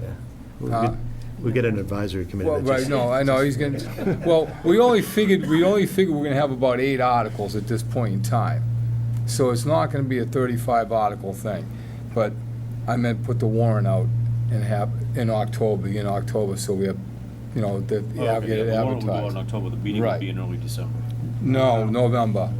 We gotta move a little There's an faster this issue. year with transfers and, Well, no, there's not a money issue, but there's a timing issue. If the plan that has come forward before that didn't get off the ground, which is to obtain the soft cost money at the special, and then which includes money for the bid specs, and then bid the town hall project out, time it with the May annual town meeting, the bids can, survive for 30 days. So you time it so when you go to town meeting, the annual town meeting, you know exactly, what the cost is going to be. There's no mystery anymore. Problem with that is that the later the town meeting is, it becomes a near impossibility for those to put. Between them and May. That's why we had They need a like meeting. 6 months. So what's the ideal time to have? October. October? Yeah. We're trying to, the reasoning here too, and Jimmy, I respect what you say about this committee and that committee. I think we've already decided the direction we wanted to go, and it's gonna delay things even more. So I'm saying, Bob, they can't get together in the next week before our next meeting and invite them in and churn it up. I mean, I'm in the trades, you know what you're doing, you're in the business. Bill knows what he's talking about. In my opinion, has already been stated many times, this place is gonna come down. So I'm not gonna move from that, in my opinion. It's whether or not the people of Foxborough are gonna fund this building, and that's what it comes down to. If they wanna sit there and argue about the plan at town meeting, that's not the place for it. You're supposed to have it vetted out before we get to town meeting. We're going to town meeting to approve the funding, not to disagree about the location, the building, the size, or anything else. So that's what I'm looking for. We've already had those discussions. We need to move forward. So that's my intention. Anybody else got anything to add? Because I asked Randy to stay, because you're next. All right, can we So have move? you come up with a date for the, Bob will call the municipal building commission and committee and see if they'll come to our next meeting. Yep. And at the same time, we might have to split it up and move it in a couple locations. I know CVS the old CVS, they're moving, right? Yes. They're moving, so that whole space there is gonna be available. It might be one side of the common, the other side of the common, but let's kick the ball no, before it the starts reason I was snowing. wondering, I mean, you have to check with the school department to find out if the auditorium is available. Well, So you have to that- come up with a date and, And if we have to move our meeting to maybe a Wednesday 1 week to accommodate whatever, I'm willing to move out of here. You know what? I'm ready to go out here. I'll go to a nice, and is there enough time for advisory committee? we've had to do excruciating amounts of work in the last year, and that's as the Board of Selectmen. Other committees are volunteers too, and they're gonna have to do the same thing. It's time to move. So that's where I'm looking at. So that's enough of this discussion. We'll move on. Okay, thank you. Now, I'm ending the discussion. We're gonna move on, Dick. We'll talk about the next meeting. Thank you. Town manager, Randy, stay right there. You're in the hot seat now. Can I move into the You- cool seat? I think absolutely. Bill's a cool cucumber here, so I want to get his seat. Keep your kayak at home, Bill. Okay, we had some numbers given to the board, or given to the paper, whatever, misconstrued numbers, and you're here to give us the real numbers tonight. Yes, sir. Did everybody receive the copy this afternoon? Did everybody at the board here have it? Are those copies for the public right there? Right here, yeah. Okay, so you got those. Chairman, Yeah, just a point of order, if I may. You've spent 20 minutes, 25 minutes discussing this, and not a single word from a taxpayer in the audience. Can we have at least a moment to present the other side of the case? not tonight, next meeting. We're moving on. But you have spent all Not kinds of tonight, time Dick, tonight. not tonight. Next meeting, thank Well, I you. hope the press reports this. I hope they do too. All right, go ahead, Randy. Great, so everybody's got the page here. What I was asked to do was to summarize what the immediate costs are to cover the transition costs associated with the transition, the town manager change.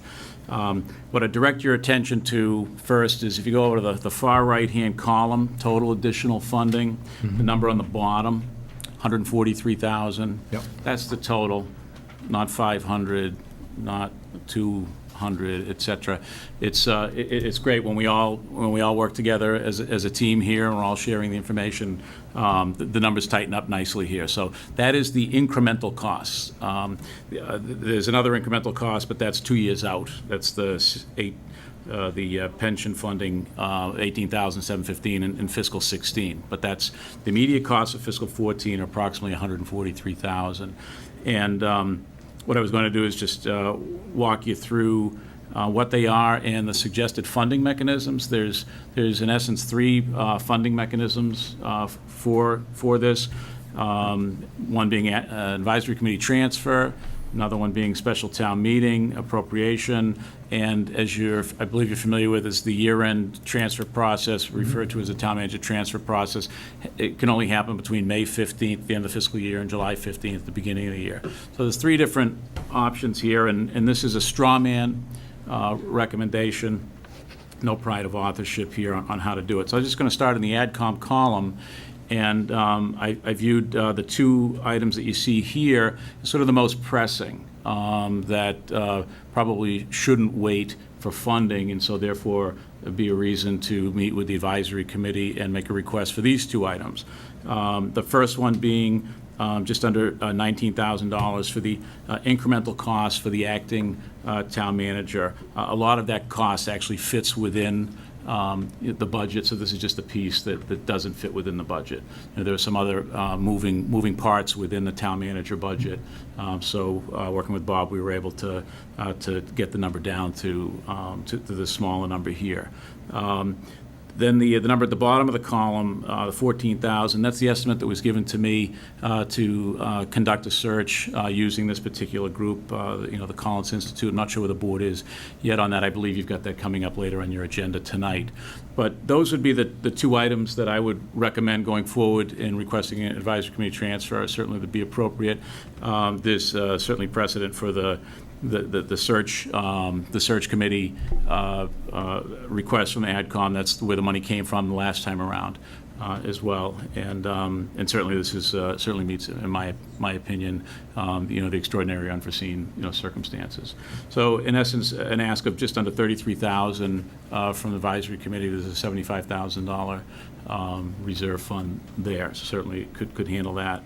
In the next column, the first item is a smaller item. It's just over $2,500, and because the board recognized that the acting town manager was performing services back in June, and because June is the prior fiscal year, it's considered to pay an incremental amount for that time period. It's considered a prior year bill.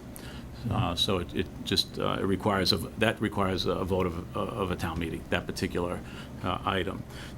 The other 3 items here are really related to a new town manager after the search process is complete. Certainly you wouldn't be in a position to sign a contract with a new town manager unless you had the funding for it. Given that Mr. Pecos's funding is almost 100% covered, within the budget, and consumes, that line for the most part. So to bring in a new town manager in this fiscal year, the assumption here being just under a half a year. So based on the assumptions that I've been working with, working with a member of your board, roughly including roughly $85,000 for this year, and then for health insurance and Medicare-related expenses, about $8,000. So a town meeting number of approximately $95,400. And then the last piece, my recommendation would be for a year-end transfer. Usually there's some leeway within the budget somewhere when we finally see where the spending lands at the end of the year. It's an annual process where we're able to move, by the state law, certain amounts within a budget to another budget with a concurrent recommendation of the town manager and a concurring vote, the advisory committee. And the amount that would need here would be just under $14,800, and that's for the vacation buyout clause within Kevin's contract, which is currently not part of the funding equation. So those are the three main areas. It totals to $143,000 as a need for this year, unless there are different assumptions. And again, there's no pride of authorship as to how to approach this, but I just thought it was the most straightforward way to handle it. Thank you. Any questions from the board? Well, thanks for doing this, Randy. Sure. Appreciate it. Couple quick questions on, and this is a general question, although it comes on the spreadsheet. When someone's working as an employee and they have the vacation accrued and they decide to cash in on it, that's the two items that are not in this year's budget. So when someone leaves and they want to take, or if they don't want to use it and they want to take the money, Right. why would that not be in our annual budget? Because it's dollar for dollar. It's not, it's not whether, if somebody's going to do a vacation buyout, if they have that either right in their contract, if they're a contractual employee, or if they're retiring. It's an unknown, and we don't have a separate fund, for that. We don't have an accrual account for that. We accrue for the liability on the balance sheet, but we don't accrue the cash and put that away. So typically what happens is, say, an example of a retirement, if the retirement is known during the budget process, you can plan for that and add that into the budget. If it's not known and it comes up, it's something that has to be addressed. It's not uncommon, during the fiscal year with some sort of process like this. As far as this particular vacation, buyout, the town manager's had some flexibility within his budget in the past, but giving everything that's sort of feeding off of that budget this year, that there isn't that flexibility this time. Okay. And then the other, you have the new town manager estimated salary at $175. What's the reasoning behind that? I'll defer to Selectman Brew. I had some discussions with Collins Institute, and we were just talking in general, and just thought that was a number. As before, 175 before benefits and? Correct. Okay, I think from what I've seen, it's up there. It's a lot more than what, I mean, going through at the last with Kevin, we looked at, and I can share those with you, but it was a town manager's salary all around the areas, comparable demographics, with concessions to, we have a stadium in versus what other towns have, and I didn't see anything that was close to that being that high. So that, maybe it's a safety factor to put into what asks for town manager, but. It's partially that, at least you're not hamstrung, if you do find somebody like that, you're not hamstrung because you don't have the funding for it. Okay. This was helpful to see what the costs were and all in one place. Thank you. You're welcome. Randy, is any funding immediate? In other words, does AdCom have to deal with this soon? I would say the two items that are in the AdCom transfer column, I mean, I would consider those immediate needs. I mean, you have somebody performing the function, not being compensated for it, and then I believe, I'm assuming based on your discussion this evening, that at some point in the near future, you're going to want to kick off a process, and that last time around that involved some funding. So I think the longer we go without funding those two items, one it's a fairness issue to somebody, and the other one, it's you want to get your process started. We have Larry here right now. Can I just make one statement first, Mark? Yep. I had an opportunity to meet with Paul DeFazio in anticipation of their upcoming season, which they generally start beginning of September.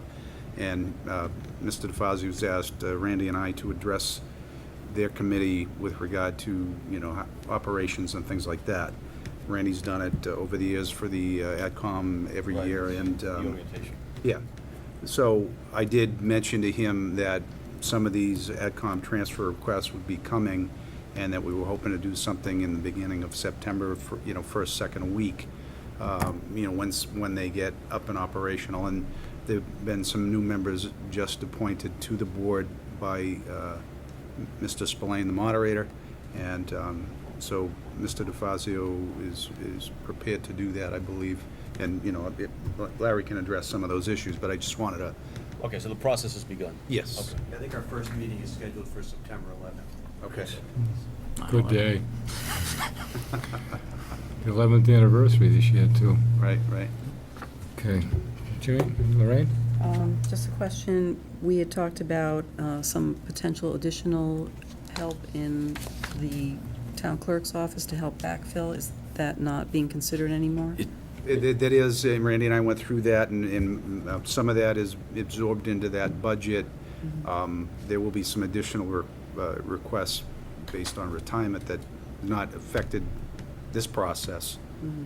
So that's all factored in, but that will also be addressed with the AdCom.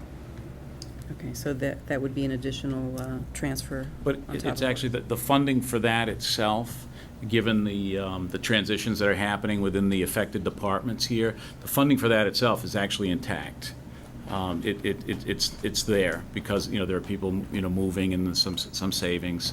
But in order to address, you know, a separate item that's unrelated to town manager transition, there'll be a different funding request of the AdCom. Well, it sounds like all the balls are rolling here. Just one other Appreciate it. quick Go ahead. request, Mark. And I know these things get distributed. When you're going through this spreadsheet, you have the top part that's Kevin's Payco settlement costs, and that's understood. And then you have additional town management transition costs. Now, what you did on the spreadsheet is you added both of them together and you called it a grand total transition cost. The fact that we're going to have a town manager paid for the next year is set regardless of whatever happened in the past. So to add these together and say, you know, I know someone had mentioned 500,000. Why would you add these together and even come up with 360? Because the cost for a town manager is given regardless of what we're paying Kevin. Absolutely agreed, and that's what the takeaway here should be, that the only incremental costs, based on the assumptions that we've been working with, is this $143,000 for this year, not 210, not 500. It's $143,000. What I was trying to do was to show, because we're all aware that, well, we have this bill to pay, we're anticipating these bills. I wanted to show that these bills are budgeted for, they're covered. And that's why I tried to be very clear here on things that are already funded and things that are not funded. But that's very clear, but at the end you say a total transition cost, and that it's not a transition cost, it's a cost of doing business. Cost of doing to have a business. town manager here. The transition cost is what we settled with Kevin to leave, so it's two separate things. That's all. Sure. But I agree that if you look at what was covered in the fiscal budget now and next year, it seems, it spells out what it is, so Just thank you. 143,000. Not a $500,000. No. Mr. Mortimer.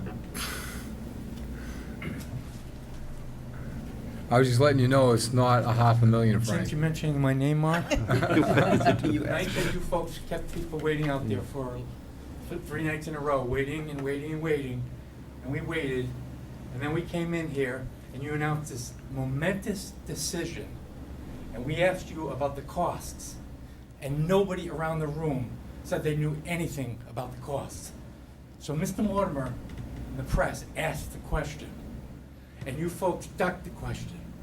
Not intentionally, And one of the Frank. members later that night, who I called, helped me with the numbers. And those numbers, I was told, were based on information that Randy, who is fantastic at his job, had provided. If I could just, you're absolutely correct, Frank, with that point about what was provided, but that was information that was provided into the process. This is, now that the process is completed, this is now information that reflects all of the information that resulted in the process. So that was sort of a preliminary The number. whole- These are the whole now thing- better- the whole better- thing- This is a more refined number. Yes, more refined numbers. We Yes. report these more refined numbers. Well, no, and I wasn't trying to strike you nerves, Frank. I was just trying to make sure that message got to the public, because and I'm not blaming you or anybody, I'm just saying it needs to be very important that this gets out there, that the real costs were, you know? This illustrates the importance of communication, and you folks do a fantastic job of it. I thank you. It's a great board to work with. All this information you passed out, But on this one, it was done very badly, and it ill-served the public, and we will do our part to try to present this more refined information. Thank you. Thank you. Okay. Any more questions? All right, moving on. Thank you. Thanks, Rick. All right, so Lorraine, we're running behind. Do you want to put this off to the next, the 8:45? Or do you want to I can do it in a couple of minutes? I can do it in a couple of minutes. Okay, hit it. This is the town manager recruitment discussion. Back when Kevin had notified us that he would be working until June 30th, 2014, and we talked about the need for a transition. Mark had asked me to spearhead the recruitment process. So I started to do some research. I had contacted Tony LaChapelle, who had chaired the past search committee, and got information from him. I also reviewed, we had talked about the Town Manager Act and what that directs us to do, which is essentially appoint a town manager for a period of no less than 3 years with, specific qualifications laid out. And so, I did some research, looked at the information that Tony had provided, and I'm suggesting that we would consider a slightly different approach, that we would consider looking at the Collins Center for Public Management. This is a Commonwealth of Massachusetts-based organization that they provide services to municipalities, and because they are a Commonwealth-based organization, there are no procurement requirements, so we wouldn't have to go through a bid process. So what I wanted to ask the board was if we could invite them into our next meeting to do a formal presentation of their services so that board members could ask specific questions, to them. I have put together an outline for the board members that I had passed out already. I'll resend it just to kind of summarize my discussion that I had with them. They can provide many different levels of service to us. Essentially, could bring forward a group of suitable applicants to a screening committee that we can appoint, and then we can determine how many applicants we want the screening committee to bring forward to us.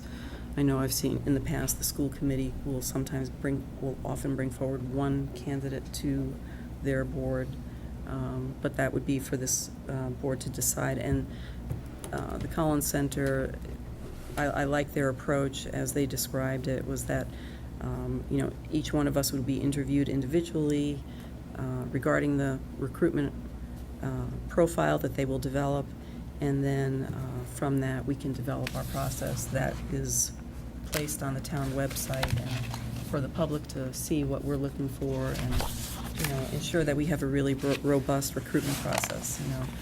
One thing I noted in the previous search committee's notes is just how desirable this position is in the town manager community. It's got all of the aspects of a small town with all of the challenges of a large city, given our environment with the stadium. So it's viewed as very desirable, and I'd like to bring them in for the board to meet, see what you think of them as a possibility. I think if we could schedule that, I don't know. I was just looking at the schedule here. Fit them in on the next meeting.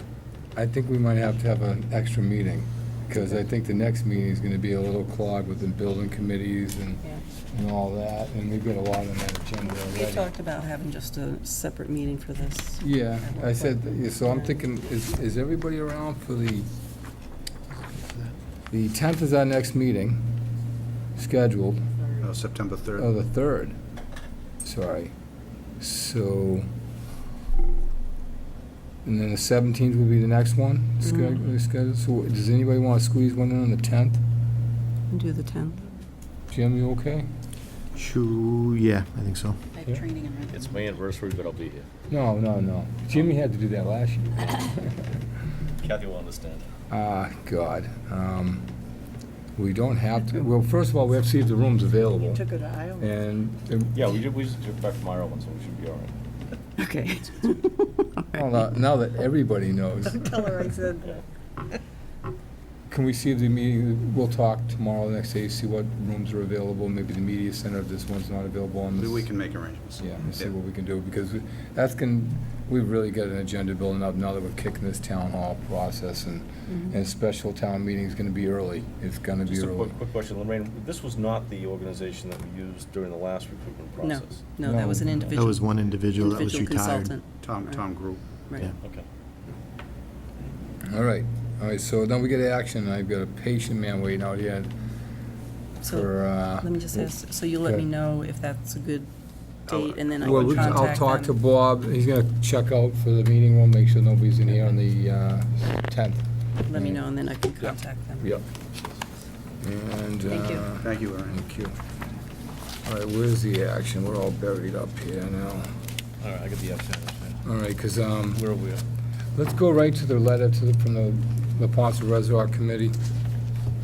Let's go right to that, because there's a gentleman here from Inventus who's interested. He contacted me the other day and had some concerns about that. Do you want to come forward, Steve?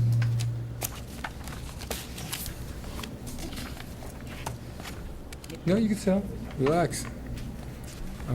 Just for the record. Oh, is it? I'm Steve Sacco with Inventus. Steve had called me the other day and asked for a copy letter. I told him to call the town hall and get one. Did you do that? I did. I just received it a few hours ago. Okay. All right. So my interest, if I can speak, was just to understand what was presented to the board, since we didn't have the benefit of being here during the last meeting, and to understand what the board's intentions were. All right. And did you watch the prior meeting? It wasn't available. Oh, really? On cable? No. Foxborough.org? Not yet. Board of Selectmen, Foxborough Board of Selectmen on YouTube. No, I just looked on cable access. Okay. All right, so do you read the letter? Do you have concerns? Because we're going to discuss it. I really wanted to hear the discussion, so Okay. since I missed that last week. All right. So it's a bit premature for me to comment. Would the clerk read the letter, please, into the record? That they, I'll do the entire letter, if you don't mind. that's fine. Okay. This is a letter addressed to H. Curtis Spalding, the Regional Administrator for the U.S. EPA in New England, at 5 Post Office Square in Boston. The subject matter is the NPDES permit number Mass 004120, Inventus Systems, Inc., Foxborough, Mass. Dear Administrator Spalding, the National Pollution Discharge Elimination System, NPDES, permit for Inventus System, Inc.'s Foxborough, Mass. Facility expired over 18 years ago, and EPA has failed to issue a new one. We request that EPA issue a new NPDES permit forthwith, as it has twice completed the public comment period on the draft permit and still have not issued one. On September 30th, 1991, EPA issued Inventus a NPDES permit, Mass 004120, for its plating and polishing facility at 38 Neponset Avenue, Foxborough, Mass. This NPDES permit allows discharge of many pollutants into the Neponset Reservoir via Robinson Brook and Gungeon Brook. The Neponset Reservoir is designated a Class B water. The NPDES permit expired on October 30th, 1996. EPA has held 2 public comment periods in the past 10 years on a draft permit, but failed to issue a new permit. The first public comment period began on or about February 4th, 2003. The second public comment period was August 3rd, 2011 to October 31st, 2011. The public has had ample opportunity to comment, and EPA has had more than an adequate amount of time to consider public comments. Meanwhile, Inventus is allowed to continue discharging more pollutants into the Neponset Reservoir than it could under the draft NPDES permit developed by EPA in 2011. For instance, the 1995 permit did not explicitly regulate the discharge of copper, lead, zinc, cadmium, aluminum, and tetrachloroethylene. The draft NPDES permit sets strict limits for these chemicals. The draft permit also would require Inventus to perform additional monitoring, testing, data collection, and reporting of additional parameters at more frequent intervals. while using more up-to-date protocols. Inventus would also have to prepare a stormwater pollution prevention plan that minimizes to reduce or prevent the discharge of pollutants into stormwater in Gungeon Brook and the Ponset Reservoir. Since Inventus's NPDES permit expired in 1996, EPA has administratively continued the provisions of this permit. Yet, to the best of our knowledge, after conducting an EPA file review, the EPA has not taken any significant enforcement actions. EPA's extraordinarily long administrative continuance arguably has amounted to an abdication of its non-discretionary duties under the Clean Water Act to safeguard the waters of the United States. We urge EPA to notify us of the permit issuance dates within days. And this is a letter that will be going out signed by the Board of Selectmen. It's going to be copied to Senator Elizabeth Warren, Senator Edward Markey, Representative Joseph Kennedy III, the Foxborough Conservation Commission, the Foxborough Board of Health, and NRRC.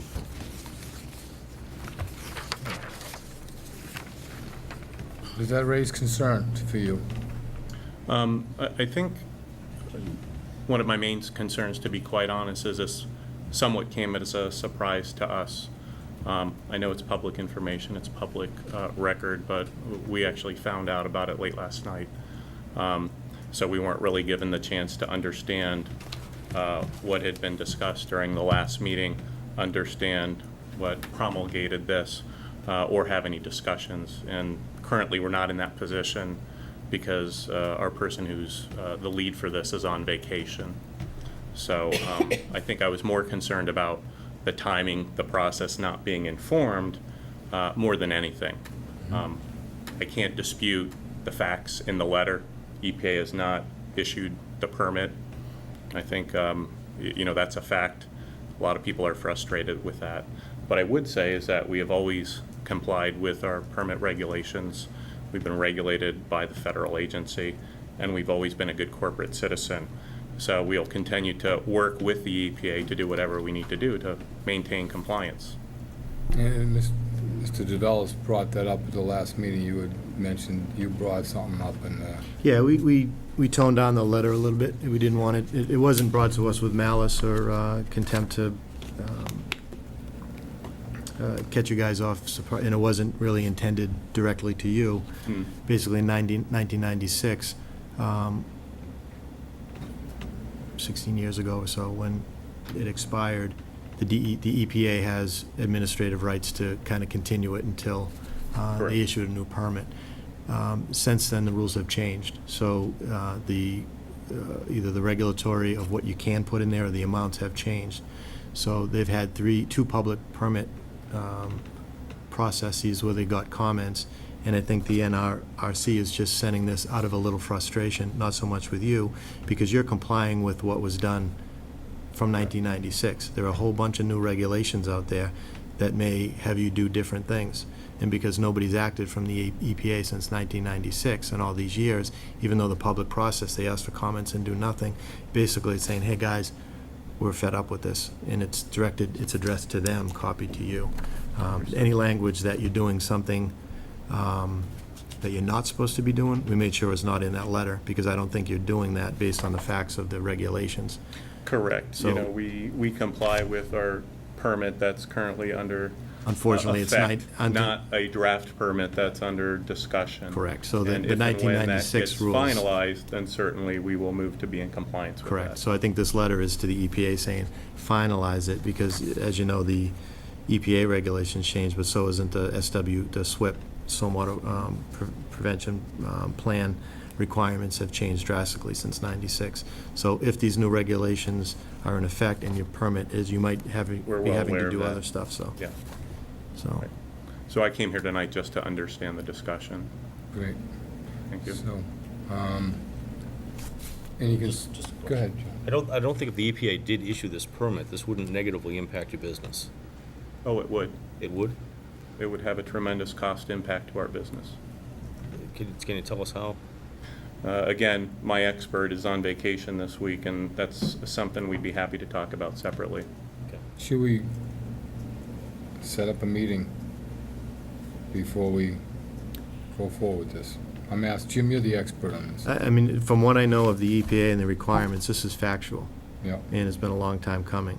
If it's offensive to Invencis, and that's what we're hearing. I'm not hearing that you're offended by it, or it's not accurate. No, I'm not It's disputing the just- facts. yeah. The fact says the EPA hasn't Yeah. issued the permit. So I think it's our duty as owners of a large area around the Neponset reservoir to make sure that the current regulations are enforced. That's all this does.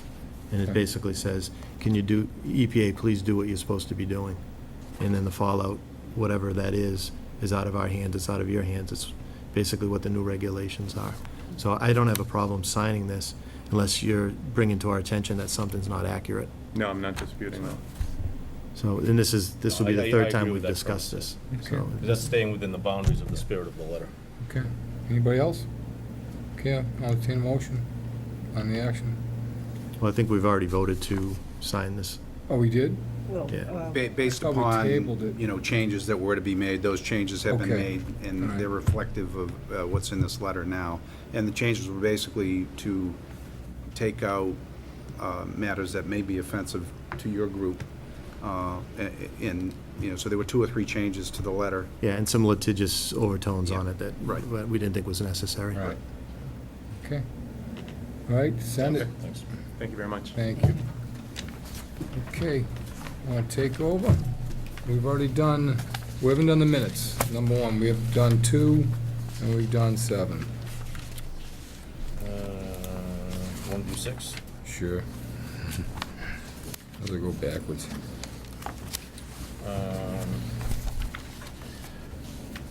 I move that we approve the request from Michael Bordenars of the Hockomock YMCA to hold a 5K road race on September 21st from 8 a.m. to noon to benefit the Live Strong at the YMCA program. I'll second. Discussion? All those in favor? Aye. 5-0. 1 through 5. Wait for land on 5. Let's go to 4. I move that the Board of Selectmen appoint Town Planner Sharon Wasson as Foxborough's designee to the MBTA Advisory Board. Second. Discussion? Very good choice. Thank you. All right, all those in favor? 5-0 again. 3?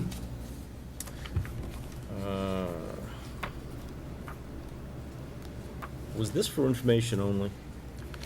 Well, I think they're, They're asking if a member that we appoint would become, No, the member that would have to represent the executive branch of the town of Foxborough would be you. You're the highest ranking official, being the chairman of the Board of Selectmen. Yeah. And they wanted, I think they wanted to know, if I read it right, if you wanted to enter the election for that position, for that board.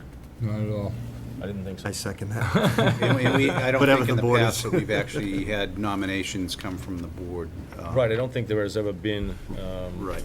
a chairman of the Board of Selectmen that has elected to go down that road. So we'll just discard that one then, and But I think having Sharon as our designee is fine. that's what I was, yeah, That's good. we'll leave it at that. All right, interface number 1. Anybody? To what, interface? Yeah, Inter-office. inter-office. Want to do the minutes? Yeah. That's the regular. About the session. hacky license? Well, we're just kind of jumping Oh, okay. around because Right. everybody's told me has been jumping around. All right, I move that we, are these in order? Going back? I move that we approve the Board of Selectmen's meeting minutes from June 27th, 2013, as written and submitted. Second. Discussion? All those in favor? Aye. Aye, 5-0. I move that we approve the Board of Selectmen's meeting minutes from July 23rd, 2013, as written and submitted. Second. Discussion? Just on page 1, Chairman's update, Mr. Cutler stated that there were 6 employees in the basement for at least 2 hours. I just wanted to Mr. say Kev. 6 employees cleaning up flooding in the basement for at least 2 hours. Just wanted to insert that to clarify. Because otherwise I wouldn't have a problem with them being in the basement for 2 hours. Working. Okay. As amended, I'll change that motion to as amended. second by Lorraine. Second. All those in favor? Aye. One more, John. I move that we approve the Selectmen's meeting minutes from August 6, 2013, as written and submitted. Second. Discussion? Ginny? Yeah. Lorraine? On page 4, the 5th paragraph, this is in regard to the title of Selectmen. Oh, boy, do you gonna bring that up? No, it says, Mrs. Capola stated the term selectman is a title, not a convention. And I said, no, it's a title and it is a convention. So just that. Only you would know who said that. Lorraine, you got something to add to that Oh, story? Oh, I'm sorry. Go ahead, do you want to tell me that one? Okay, and then on page 5, okay, this is about the Foxborough Knights of Columbus sent a request for the annual Tootsie Roll Drive. The board questioned if the request was for 1 or 2 days. Yeah. But we approved it for 1 day. One day, anyway, but on that- Saturday. Did we ever get any more information if they wanted to hold it on the Sunday? Sandra's been checking and is not getting any additional information, so if they want to do that, they're going to have to bring a separate, yeah. But can it say, can it reflect that we approved the 1 day and waiting for more information? Because we voted to approve the 1 day. 1 day. Approve the 1 day. Yeah. Yeah. Okay, that's it. Thank you. A couple quick, on page 4, again, under the title of Selectmen, and I agree with my fellow selectman over here that on the paragraph it says discussion of the title of Selectmen. He would like to suggest that the board members be known as select persons. That's not what this was about. I wanted the board to be known as a select board, not select person. So that it should suggest that the board be known as a select board instead of selectmen. And then just minor, a male resident of town originally suggested it to him. It was just a resident of town. It was actually a female, not a male. As amended, or you got more, Lorraine? Yeah. I gotta pull them back out. Page 5, 5th line. Ms. Brew thanked them and asked Bob Cutler to follow up with the information that was requested earlier this year from Chief O'Leary. So, thanked them and asked Bob Cutler to follow up with the information from Chief O'Leary.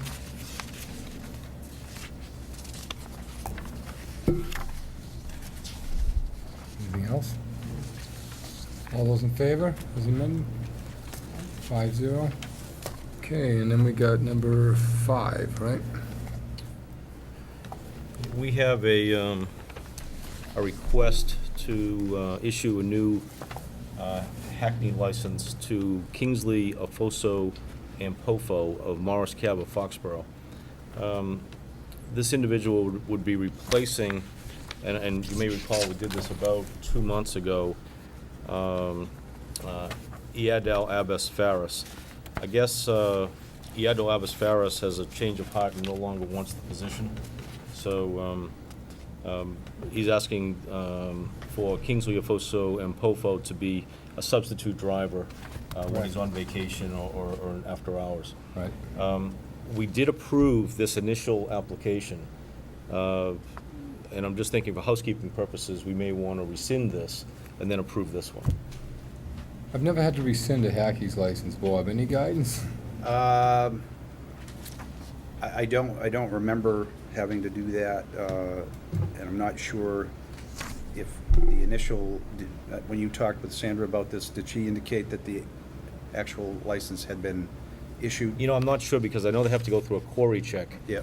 And I'm just sort of trying to stop the process so Right. that we don't have to put a burden on the police department for the query check. Sure. So if there's a method to stop that process and begin the next process, Okay. I'm interested to know what it can be. Okay.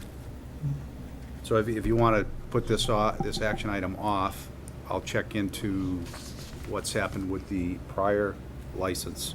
If that hasn't been sent out, can have you rescind it and then vote on that one. Yeah, if that's an appropriate method. Yeah, but I don't know. I think we can do that. I've never had to do it, but it sounds good to me. Well, yeah, I mean, it's rather than having issued licenses out there for people who are not working for the intended applicant, I think it would be best to just to know where they are, and if they're not going to be used, to rescind them. Okay. And also, do we have a requirement that these businesses, if their driver's no longer working for them, are we notified? I believe they're required to, but I'll check that with Sandra as well. In your time on the board, anyone Never. Because they are somewhat transient, and they do change fairly frequently. Right. So I think it's a housekeeping thing, because we're the ones issuing the license. We ought to know where they are, and if they're not being used, we ought to take them back.